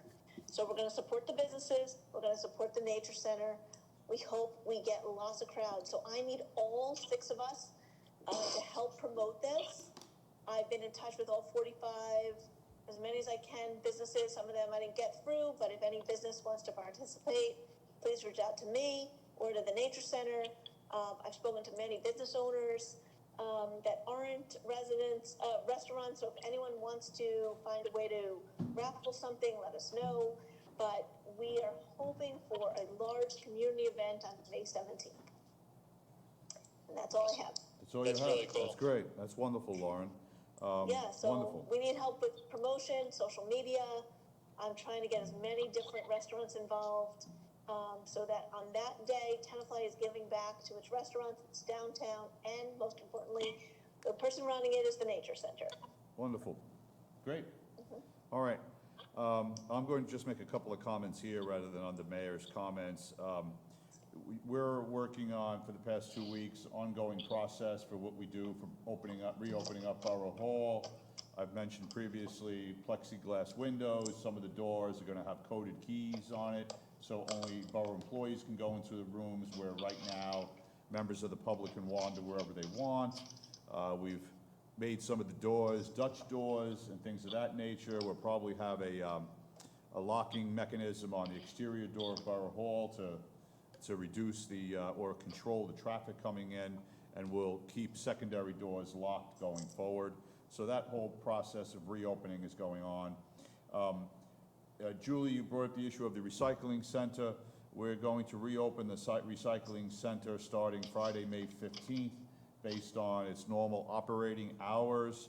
For the first few days, we will have the police there to help direct traffic and things of that nature, and make sure people are social distancing, only 3 cars going at a time, that sort of thing.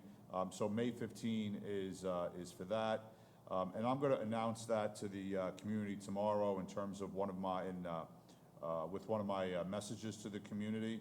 I'm also going to talk about the census again tomorrow.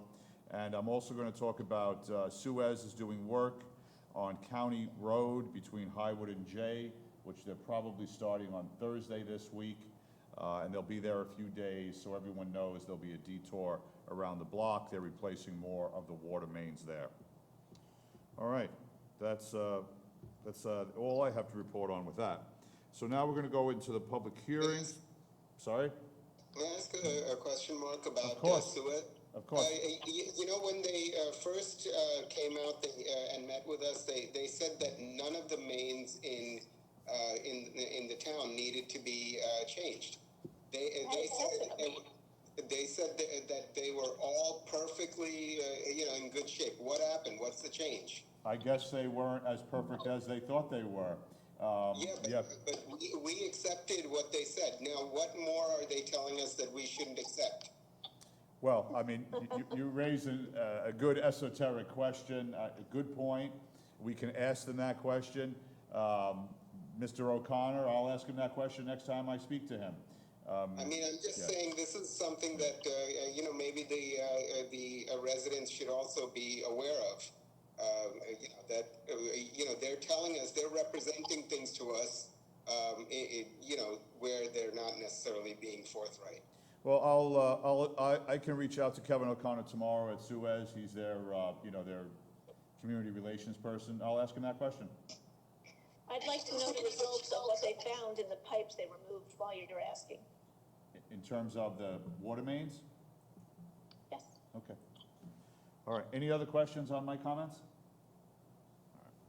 Okay, so, public hearing, do you read this into the, or is, The instructions are there. yeah, I got them here. Someone has to make a motion. That's all, we to- start with the motion? Yeah, we're first working on the 2020 local municipal budget, and that is processed through 3 resolutions. The first one is a motion to read the budget by title only as we met the publication and notice requirements. And then we're going to do a second and then a roll call, and then we go to public comments. Yes. Right, okay. So can I have him, Adam, would you like to do this? Make a motion to, go ahead. I move to adopt Resolution 20-183, read budget by title only. Could I have a second, please? Second. Have a roll call, please? Councilmember Dayton? Yes. Councilmember Grossman? Yes. Councilmember Menon? Yes. Councilmember Michaels? Yes. Councilmember O'Connor? Yeah. Councilmember Park? Yes. The next Public, step is public comments. public Any comment. public comments? We have Lieutenant Greeley on. Lieutenant Greeley, do you have a comment? No, sir. No comments, okay. No further public comments. So you close the public comment. We're going to close the public comment and then go right to make the motion to adopt 184 and 185? Correct. Okay. Julie, would you like to make the motion too on R20, 184, and 185, please? Oh, do you mind having someone else do that? No problem. Lauren, could you take care of that? Okay. Sorry, what numbers? 184 and 185. All right, hold on. 184. I move to adopt R20-184, adopt self-examination of the 2020 local municipal budget, and R20-185, adopt 2020 local municipal budget. Could I have a second, please? Second. Second. And could I have a roll call, please, Omar? Councilmember Dayton? Yes. Councilmember Grossman? Yes. Councilmember Menon? Yes. Councilmember Michaels? Yes. Councilmember O'Connor? Yes. Councilmember Park?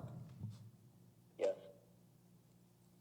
Okay, Omar, can you read the, for ordinances 2006 and 07, please read the confirmation of publication and the title of the ordinances? Ordinance number 20-06, an ordinance of the Borough of Tenafly in the County of Bergen, New Jersey, appropriating $256,218 for the upgrade of the Aviary Center for renovations of Sunnyside Fields and the ecological study at the former Tenafly Swim Club, train station improvements, and purchase and installation of playground equipment and seating at Walnut Park. And ordinance number 20-07, bond ordinance providing for various capital improvements by the Borough of Tenafly, appropriating the aggregate amount of $3,406,307 therefore, and authorizing the issuance of $3,244,000 in bonds or notes of the borough to finance parts of the cost thereof. Okay, public comments on ordinance 2006 and 2007. No one on there, public comments? Okay, being no members of the public or public comments, Dan, would you like to make the motion, please? I move to pass and adopt on second and final reading ordinance 20-06 and 20-07, and that notice of same shall be published according to law. We need a second, right? Could I have a second, please? Second. The roll call? Councilmember Dayton? Yes. Councilmember Grossman? Yes. Councilmember Menon? Yes. Councilmember Michaels? Yes. Councilmember O'Connor? Yes. Councilmember Park? Yes. Introducing an ordinance. Yeah, new business, okay. All right. Jeff, would you like to make a motion on this one, please? I move to introduce and pass on first reading ordinance 20-08. Set the hearing for May 19, 2020 at 8 p.m. or soon thereafter in the Tenafly Municipal Center. Have a second, please? Second. Omar, could you read the title of the ordinance and conduct a roll call, please? Ordinance number 20-08, an ordinance of the Borough of Tenafly and the County of Bergen, New Jersey, appropriating $16,000 for a security system at Borough Hall. Councilmember Dayton. Yes. Councilmember Grossman. Yes. Councilmember Menon. Yes. Councilmember Michaels. Yes. Councilmember O'Connor. Yes. Councilmember Park. Yes. Okay, moving on to mayor's remarks. I'll keep them very short and very sweet. In the past, week and a half, we've really started refocusing and on borough business and the future, and taking care of normal business that goes on a day-to-day basis, because we're going to have a future.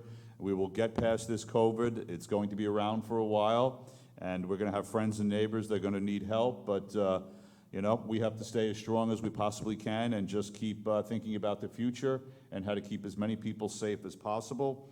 And I thank, all the members of the council for all the work they're doing during this trying time, and the members and the employees of Borough Hall and their work they're doing, and the rapidly changes to the schedule and how well they adapt to things. So thank you, everyone, and looking forward to council meetings in person again, and have a great night. Thank you. Could I get a motion to adjourn? Motion to close? A second? Second. All in favor? Aye. Thank you, everyone. Thank you, Thank you, guys. Anthony. Thank you. Thank you, Paul.